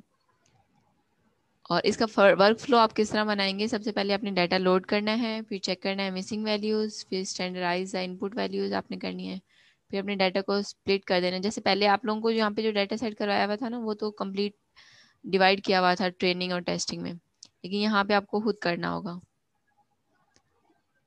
और फिर यही जो हम लोग मॉडल की इनपुट लेयर्स बनाते हैं वो बनाएंगे, फिर कंपाइलेशन का स्टेप आएगा, फिर हम इसको ट्रेनिंग पे करेंगे, और देन हम अपनी प्रेडिक्शन करेंगे, और प्रेडिक्शन ग्रेटर देन 92% होनी चाहिए, फिर एवल्यूएशन और फिर प्रेडिक्शन, ठीक है। और इसी तरह आप लोगों को दूसरी चीज जो दिया मैं, जैसे कार प्राइस प्रेडिक्शन का दिया हुआ है, और ये फ्लावर रिकग्नाइजेशन का, आइनिंग स्पेयर का। तो इस तरह करके आपको ये सारी प्रॉब्लम्स करनी है, इस तरह आपकी प्रैक्टिस भी हो जाएगी, जो आप कह रहे थे अच्छा, ना प्रैक्टिस। इसमें जो कैगल का लिंक दिया हुआ है ना, अगर आप कैगल पे भी जाएंगे तो आपको इसके हाँ सॉल्यूशन भी अवेलेबल होंगे बहुत सारे। क्लिक करें इसके ऊपर। जी। जी सर, वो कल मैं देख रहा था, इसके काफी ज्यादा सॉल्यूशंस है, लेकिन हमारे असाइनमेंट से रिलेटेड नहीं मिल रहे हैं उसमें। नहीं, आप उसको देखिए, उन लोगों ने मुख्तलिफ एल्गोरिदम इस्तेमाल किए होंगे। किसी ने जी हाँ साइकिट सर। लर्न की लाइब्रेरी यूज की होगी, किसी ने, आप देखें कि डीप लर्निंग से जिसने किया हुआ है उसको आप रेफर कर सकते हैं, उसका काम देख सकते हैं, उसके काम को ही आप कॉपी भी कर सकते हैं, कोई इशू नहीं है। लेकिन बेसिकली करना ये है कि आपको करना है, एक बार चाहे कॉपी करके करें चाहे कुछ भी करें, but you have to do अब कि ये आप सर, करें। अभी ये जो कार डिटेक्शन का जो शो हो रहा है, मैंने मतलब एक एक बंदा के चेक किया है, लेकिन हम्म, वो डीप लर्निंग में कह लें कि वो मतलब नहीं मिल रही चीजें इसमें। चलें तो ये तो अच्छी बात है। तो अब आप अपना डीप दूसरी, लर्निंग से बनाएं और सबको इस्तेफादा कराएं फिर। हाँ, और यहाँ पे पोस्ट भी कर सकते हैं, और आपने बना के यहाँ पोस्ट कर दें। अच्छा इसमें लेवल्स भी अच्छा सर, होते हैं यहाँ पे कैगल पोस्ट में। करने के लिए क्या हम यहाँ पे कैगल की नोटबुक को यूज कर सकते हैं? नहीं, आप अपनी नोटबुक भी यूज़ कर सकते हैं, और फिर यहाँ पे अपलोड कर ऑप्शन होता है अपलोड का, जैसे कंपटीशन में भी पार्ट ले सकते हैं आप। अपलोड का ऑप्शन कहाँ पे है? मैंने एक बार कोशिश की थी, मुझे नहीं मिला इधर। कोमल तो पार्टिसिपेट कर रही थी माशाल्लाह, 200-300 में नंबर आ गया था। ये साइड आते रहे मैंने तो। और भी एक और है ड्रिवन डाटा, वहाँ पे भी आप अपने कंपटीशन में अगर विन करते हो तो आपको प्राइज बॉन्ड भी मिलता है, यहाँ पे भी मिलता है। प्राइस यहाँ पे भी अच्छे हैं भाई। जी सर, बहुत अच्छे हैं, और ड्रिवन डाटा में भी बहुत अच्छी अच्छी हैं, वहाँ पे भी इसी तरह के कैगल की तरह तो प्राइस बॉन्ड कैश करा सकते हैं? है। जी, कैश करवाने के लिए होता है। ये जैसे मैंने अपनी नोटबुक शेयर की हुई है, ये तो मेरी अपनी है, इस तरह करके आप कर सकते हैं।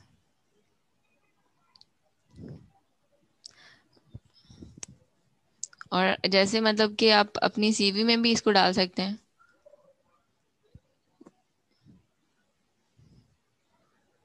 कंपटीशन में भी हिस्सा ले सकते हैं आप यहाँ से, और डिस्कशन में लोगों की हेल्प भी कर सकते हैं, अपना डाटा सेट भी डाल सकते हैं। तो बहुत अच्छी वेबसाइट है, लर्न करने के लिए बहुत अच्छी है, ड्रिवन डाटा भी बहुत अच्छी है वेबसाइट। ट्यूटोरियल्स भी हैं इनके पास, ट्यूटोरियल भी देख जी, सकते हैं आप, मशीन लर्निंग के, पांडास के, सारी चीजें हैं। ये कोर्सेज भी हैं इनके पास। हाँ, कोर्सेज में जाए जरा, ये देखें यहाँ मशीन लर्निंग का पूरा कोर्स आ रहा है, एसक्यूएल का पूरा कोर्स आ रहा है।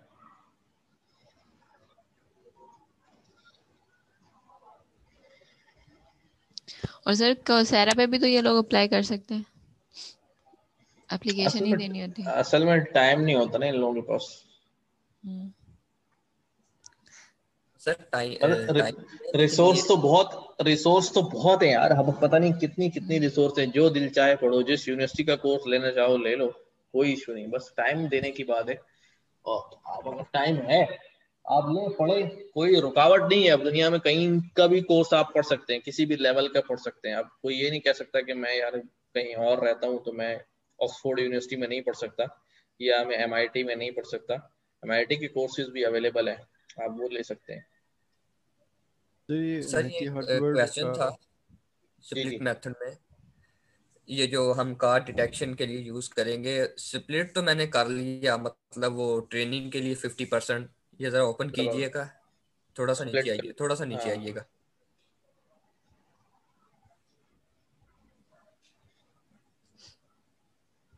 जरूरी नहीं कि आप स्प्लिट का फंक्शन इस्तेमाल करें, आप मैन्युअली स्लाइस भी करके एक्स और वाई बना सकते हैं।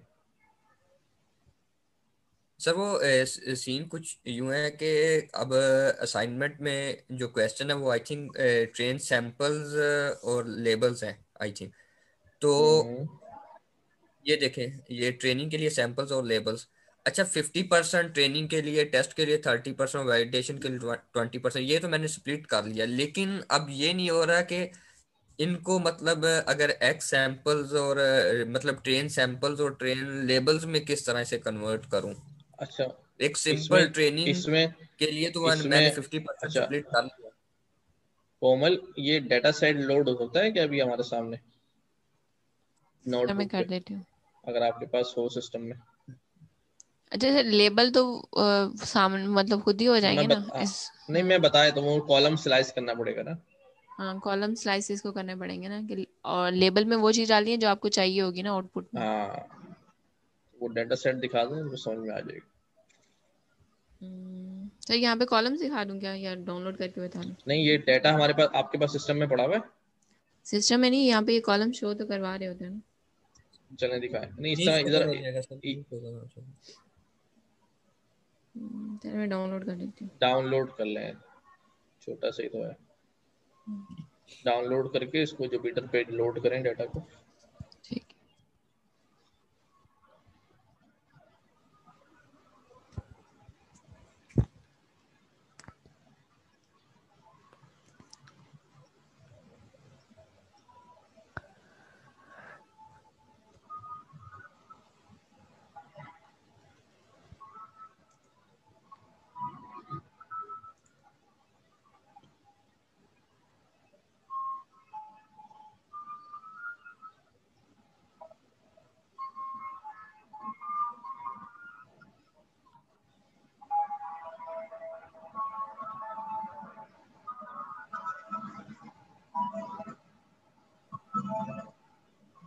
अस्सलाम वालेकुम, क्या मैम ये असाइनमेंट के भी मार्क्स लगते हैं हमारे? जी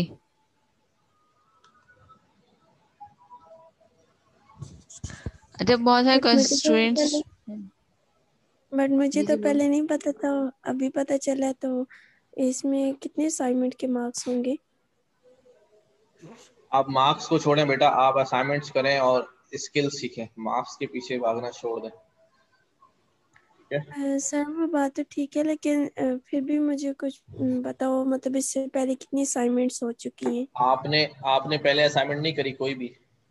नहीं, कोई भी नहीं। अभी मैं देख रही हूँ अच्छा, कि हमने असाइनमेंट। नमपाई का असाइनमेंट किए थे, पांडास के असाइनमेंट किए हैं, और अब ये असाइनमेंट, आप सारे असाइनमेंट करें, नमपाई के भी, पांडास के भी और ये भी, और फिर ओके मुझे बताइएगा, मैं आपका असाइनमेंट सबमिट करवा दूंगा, लेकिन पहले आप करें उसको अपने खुद से ना, ठीक है?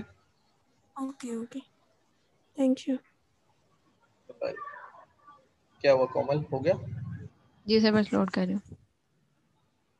स्क्रीन पे नहीं आ रहा, आपकी शेयर नहीं हो रहा, स्क्रीन पॉज हो गई है। स्टॉप हुई हुई है, पता नहीं मेरे पास ही हुई है, सबके पास। सबके सर पास स्टॉप स्टॉप हुई है सर, हैंग हुई है। कार प्राइस असाइनमेंट सर आप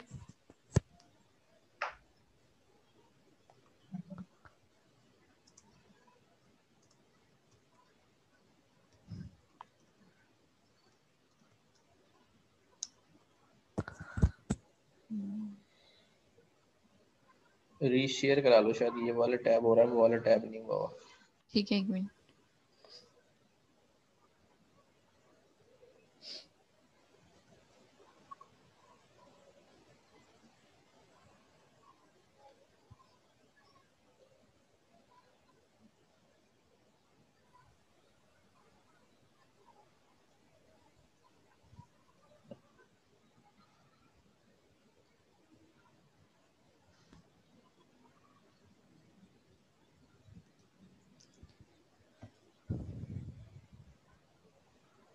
अभी 26 कॉलम्स हैं इसके अंदर, ठीक है, और प्राइस प्राइस प्रिडिक्ट कर रहे हैं, प्राइस का कॉलम का है।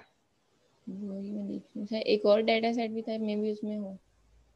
दो है उसमें। देख लो, डाटा डॉट कॉलम्स करो, उसमें प्राइस आएगा नहीं आएगा।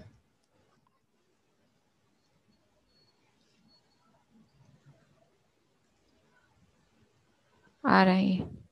लास्ट कॉलम जो है वो प्राइस का है, ठीक है। अच्छा भी दोस्तों, हमने क्या करना है, हमने इन सारी इनपुट के अगेंस्ट जो है वो प्राइस को प्रिडिक्ट करना है। तो हमारा ये प्राइस के अलावा बाकी सारी चीजें जो है वो एक्स होंगी और प्राइस हमारा जो है वो वाई होगा, ठीक है। अब हमने स्लाइस करके क्या करना है, प्राइस को अलग करना है, यानी वाई बनाना है, लेबल्स बनाना है, और बाकी सारा जो है वो, यानी दो चीजें बनेंगी, एक्स ट्रेन और वाई ट्रेन, यानी एक्स और वाई बना लो फिर कॉमल। ठीक है। डाटा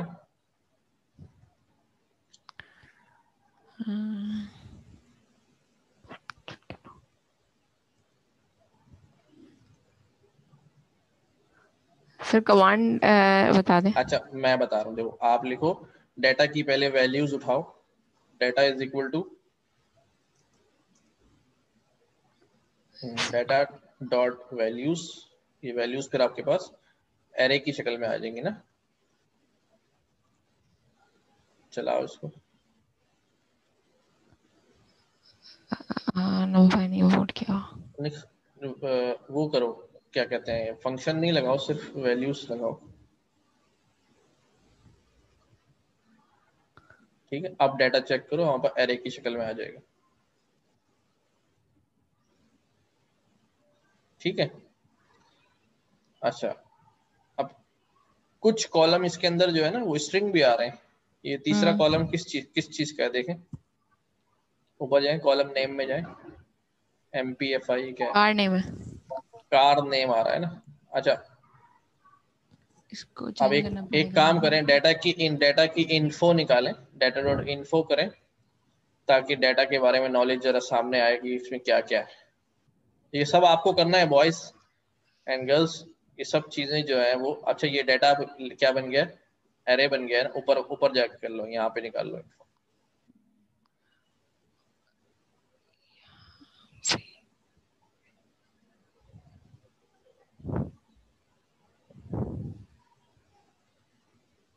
दोबारा लोड कर लिया ना? नहीं, दोबारा लोड करना हाँ पड़ेगा तो ना। डाटा में तो अभी वो एरे ही आएगी ना फिर। ठीक,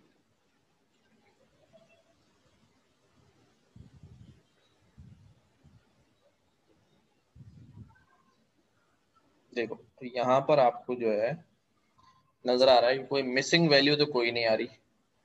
अच्छा उसके बाद हमारे पास फ्लॉट फ्लॉट फ्लॉट जो ऑब्जेक्ट आ रही है ना, ऑब्जेक्ट जिसमें लिखा हुआ आ रहा है, ये सारी हमारे पास इंटीजर या फ्लॉट वैल्यूज नहीं है, ये सारी हमारे पास स्ट्रिंग वैल्यूज है, ठीक है।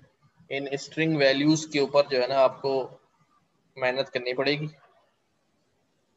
ठीक है। सर स्ट्रिंग क्यों और शो नहीं हो रहा सर?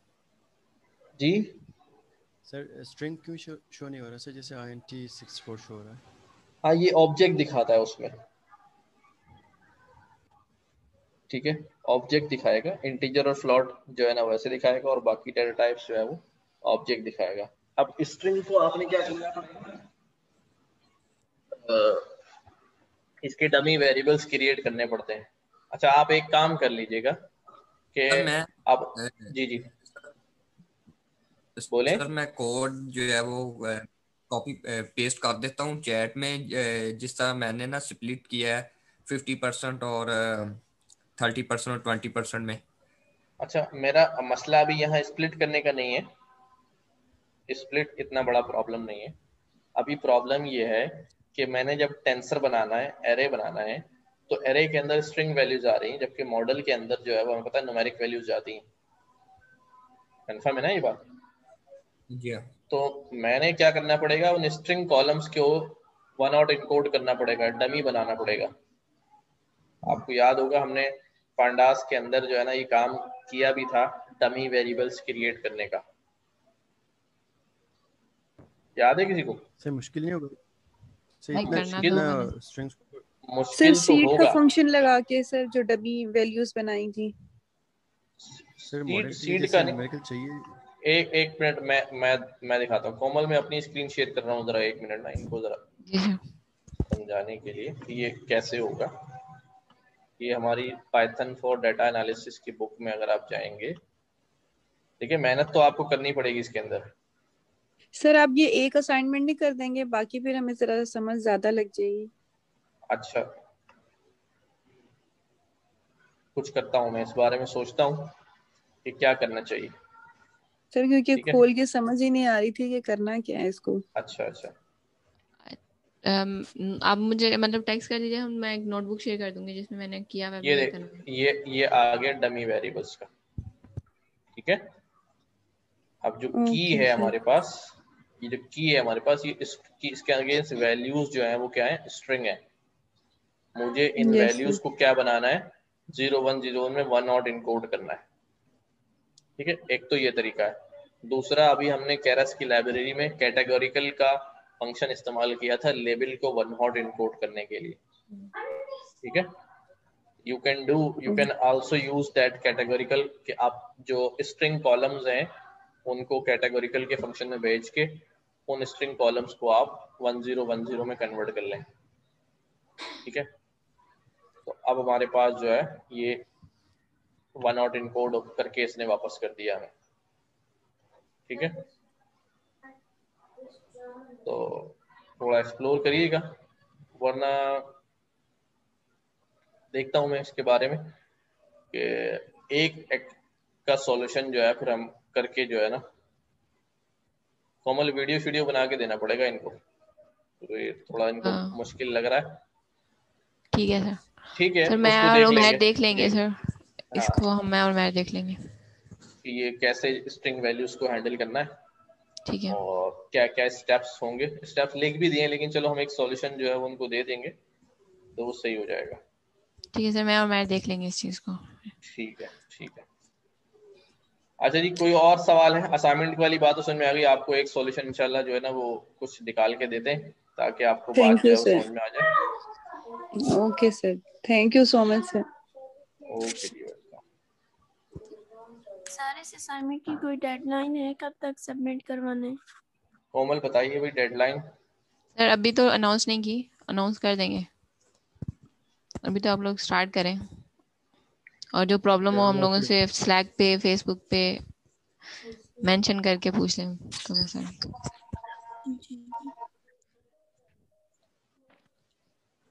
ठीक है, फिर एंड करते हैं आज। ओके सर, अल्लाह हाफिज। अच्छा, मेरी बात सुन लीजिए, असाइनमेंट भले मुश्किल लगे, कुछ भी लगे, आपने करने हैं। जब आप उसको करेंगे इंशाल्लाह बहुत कुछ सीखेंगे, बहुत कुछ सीखेंगे, ठीक है ना। उससे आपने डरना नहीं है, फाइट करना है। और ना आपको असाइनमेंट खा लेगा, ना आपकी जान ले लेगा। और अगर आप नहीं भी कर पाएंगे तो मर नहीं जाएंगे, ठीक है। कुछ भी नहीं होता, आप नहीं होगा ना यार, कोई बात ही नहीं हो रहा। आप मुझे कॉल करें, मैसेज करें, I will help any time 24/7, जब आपका दिल चाहे आप मुझे वॉइस मैसेज छोड़ दें, व्हाट्सएप पे, फेसबुक पे, कुछ भी करें, जो भी प्रॉब्लम है उसको पूछें, लेकिन आपने हार नहीं माननी है कि नहीं जी मुझसे नहीं हो रहा, मैं तो हाथ ही नहीं लगा रहा ना, ये नहीं करना है। आपने करना है, आपसे एक स्टेप हो रहा है, आप एक स्टेप खुद करें। आपको फाइल तो लोड करनी आती है ना, pd.read csv तो करना आता है, वो कर लें, अगला स्टेप हमसे पूछ लें, ठीक है, लेकिन सबसे करें। पहले घबराना नहीं है। हाँ, घबराना नहीं, ठीक है ना। सर ये क्योंकि machine learning with tensor flow sir, ये वाली बुक भी अपलोड नहीं हुई हुई सर। अगर मतलब ये बुक्स जो आपने बताई हैं उनको पढ़ के और फिर हम कर लेंगे सर, उधर से एग्जांपल्स देख देख के। मैं मशीन फेसबुक लर्निंग पे शेयर है। टेंसर फ्लो की बुक जो है ना, मैं अभी शेयर कर देता हूँ चैट के अंदर। वैसे तो वो शेयर है ग्रुप में, शायद आपको मिली नहीं होगी, लेकिन मैंने फिर ये ले चैट में डाल दी। और ओके आप सर, लोग वरना सर कैगल फेसबुक पे। कैगल की भी आप लोग नोटबुक्स देखेंगे ना तो बहुत ज्यादा लर्निंग होगी आप लोगों की। इस बुक से ज्यादा, मतलब बुक को पढ़ने से ज्यादा कैगल की नोटबुक को पढ़ने से लर्निंग होगी। लेकिन बस और क्या? आपने पीछे नहीं हटना है, मेहनत करनी है इसके ऊपर, भले कितना भी टाइम लग जाए। एक असाइनमेंट है और जितने सवाल आपको तो ये नहीं सोचना है कि ये मेरा सवाल बड़ा आसान सा है, लोग क्या कहेंगे। कोई बात नहीं, लोगों को जाने दो, लोगों को क्या करना है। मुझे एक बात नहीं आती तो आई विल आस्क, बस ये ध्यान में रखें, आप पूछें। सर ये है कि सर 4 टास्क हमें मिल रहे हैं, उनमें से अगर एक परफेक्टली हो गया ना तो बाकी इजी है थोड़ा। बाकी सारे हो जाएंगे, बाकी सारे हो जाएंगे। सिर्फ एक फ्लो, यही तो मैं कह रहा हूँ ना, एक दफा आप फ्लो में आ गए ना तो वो आपका साइकिल चलना शुरू हो जाएगा। अभी मसला ये कि अभी आपने हैंड्स ऑन किया नहीं है, ठीक है क्योंकि सभी टास्क में सेम ही क्वेश्चंस हैं। ना। डेटा कैसे उठाना है, कैसे स्प्लिट करना है, कैसे उसके लेबल अलग करने हैं, डेटा अलग करना है, ट्रेंड वैलिडेट कैसे निकालना है, ये एक बार आपने चला लिया इसको, बस फिर आपके लिए कोई इंशाल्लाह इशू नहीं होगा। तो जी सर इसलिए मैं कह बिल्कुल। रहा हूँ कि बिल्कुल जो है वो आप परेशान नहीं होंगे। आपको नहीं आ रहा आप पूछें, आप पूछें, ठीक है, छोड़ना नहीं है बस। आप नहीं सबमिट करा रहे, कुछ नहीं रहा, आपने करना है, करना है, बस ये सोच लेंगे मैं पूछ के करूं, देख के करूं, लेकिन मैं कर लूंगा या कर लूंगी, ठीक है। हाँ सर, आप बताएं कि जब हम काम करते हैं इस पर, तो इसमें जब हमें कोई चीज़ हर्डल आ जाता है हमारे सामने, तो आप लोगों के साथ कांटेक्ट के लिए कोई ऐसा टाइम जो आप लोग ज़्यादा टाइम हमें दे सकते हैं, लाइक भाई जिसमें आप ये फ्री होने के चांस ये ज़्यादा हों। मैं चैट में अपना व्हाट्सएप नंबर दे रहा हूँ आपको, ठीक है। अगर मैं कॉल राइट। नहीं उठा सकता लेकिन आपका वॉइस मैसेज जरूर सुन सकता हूँ, आप मुझे वॉइस मैसेज छोड़ दिया करें। पहले कोशिश करें कि राइट। अपने चैनल्स पे, ग्रुप में जो है वो पोस्ट करें। अगर वहां आपको जवाब नहीं मिल रहा तो आप मेरे पास छोड़ दें, ठीक है। अच्छा, आप छोटी छोटी बातों के लिए वॉइस मैसेज ना छोड़ेंगे, असाइनमेंट की लास्ट डेट क्या है, क्विज कब होगा, ठीक है। अब इन चीजों के लिए जो है ना फिर वो नहीं करें। आपको सीरियस इशू लग रहा है कि यार ये अभी मुझसे नहीं हो पा रहा, आप एनी टाइम जो है वो कर सकते हैं। राइट सर, आपने बुक शेयर की है मशीन लर्निंग, और वो डीप लर्निंग मेरे ख्याल से आपने। डीप लर्निंग वाली भी नहीं है क्या? नहीं sir, machine machine learning learning. With tensor flow, deep learning वाली भी शेयर कर देता हूँ। डीप लर्निंग विद पाइथन, ये भी आ गई। और भी कोई सी चाहिए तो वो भी देता हूँ, बहुत सारी किताबें। अच्छा सर, कगल एक नाम पे मिस कोमल ने बताया, इसके अलावा भी एक नाम लिया था, मुझे याद नहीं आया कोमल, मैं। दूसरा नाम क्या था भाई? Data driven drive, data, driven driven data, data, आप DRIVEN ओके और डाटा ड्रिवन से। डाटा। सर वो चैट में। कैरस की ऑफिशियल वेबसाइट पे भी कुछ बुक्स पड़ी हुई हैं, वो भी हमें किसी तरह से ना दिलवा दीजिए। अच्छा सर, मैं एक वेबसाइट बनाती हूँ जिससे हम कोई भी बुक लिखें तो वो शेयर आप डाउनलोड कर सकते हैं। मेरे ख्याल से शहजाद ने शायद आपके साथ की हो, उसे बताई कोई भी थी। बुक लिखें तो वो आप डाउनलोड कर सकते हैं, लेकिन उसको पढ़ना भी होता है ना, खाली डाउनलोड थोड़ी करना होता है यार। नहीं सर, ये बोल रहे हैं ना बुक मतलब दे दें कहीं से।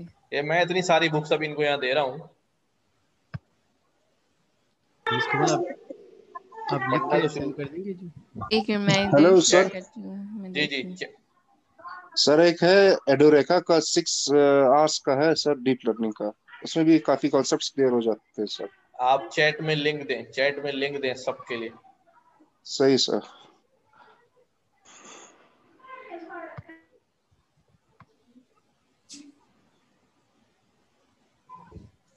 ये देखें जी, मैंने 5-6 किताबें तो आपको शेयर कर दी हैं। पढ़ता मैं भी नहीं हूँ, बस सिर्फ जमा करते रहता हूँ।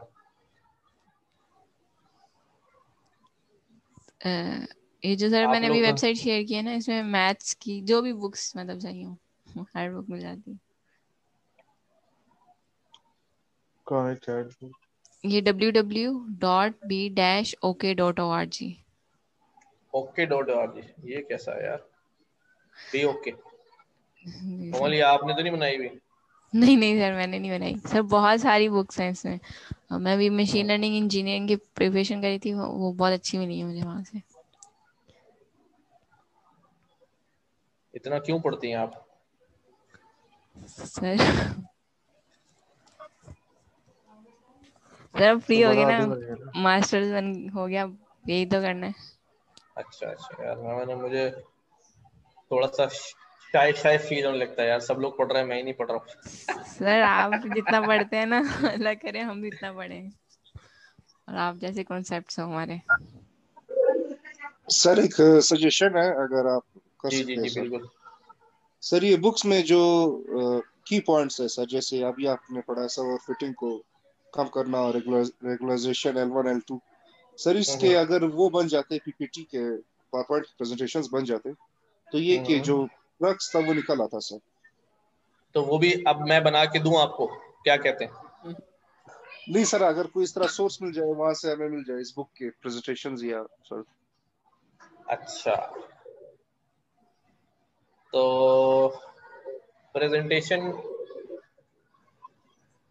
सिंपल हो चले सर, मैं लेकिन की पॉइंट्स हो sir, to the point sir, उसमें टॉपिक लिखा होता है। ठीक है, समझ गया। प्रेजेंटेशन जो है ना वो, अल्लाह खैर क्या हो रहा है, कोशिश करता हूँ मैं शेयर करा दूं। मैंने बनानी शुरू तो करी थी पढ़ाने के लिए, लेकिन काम रोक दिया था। दोबारा कर लूंगा इंशाल्लाह, देता हूँ मैं आपको। शुरू के 4 चैप्टरों की तो देता हूँ। थैंक यू सर, काफी हेल्प हो जाएगी सर। ठीक है। लेकिन एमसीक्यूज के लिए इनको वर्ड टू वर्ड पढ़ना पड़ेगा। हाँ, एमसीक्यूज और जो एग्जाम आएगा उसके लिए जो है ना, मैंने जो आपको इसीलिए लाइन बाय लाइन एक हर चीजें पढ़ाई हैं। आपको भी हर चैप्टर उठा लें, चारों चैप्टर को एक साथ नहीं देखें, फिर आपको जो डर लगने लगेगा।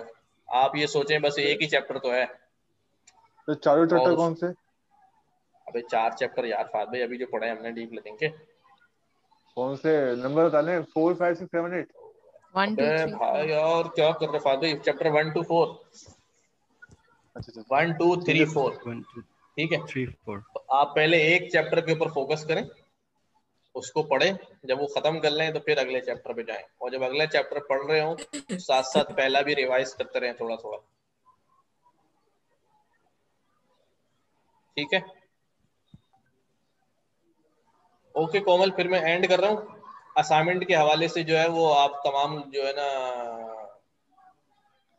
जो शायद उमैर वगैरह के साथ जो है मिलकर कुछ जरा फैसला करें कि थोड़ा जो है वो एंड्स को दी जाए, ठीक है सर। बस उमैर और मैंने अभी ये असाइनमेंट चेक करने हैं आज पांडास की इंशाल्लाह। चलो ठीक है ठीक है सर, अल्लाह हाफिज। अल्लाह हाफिज।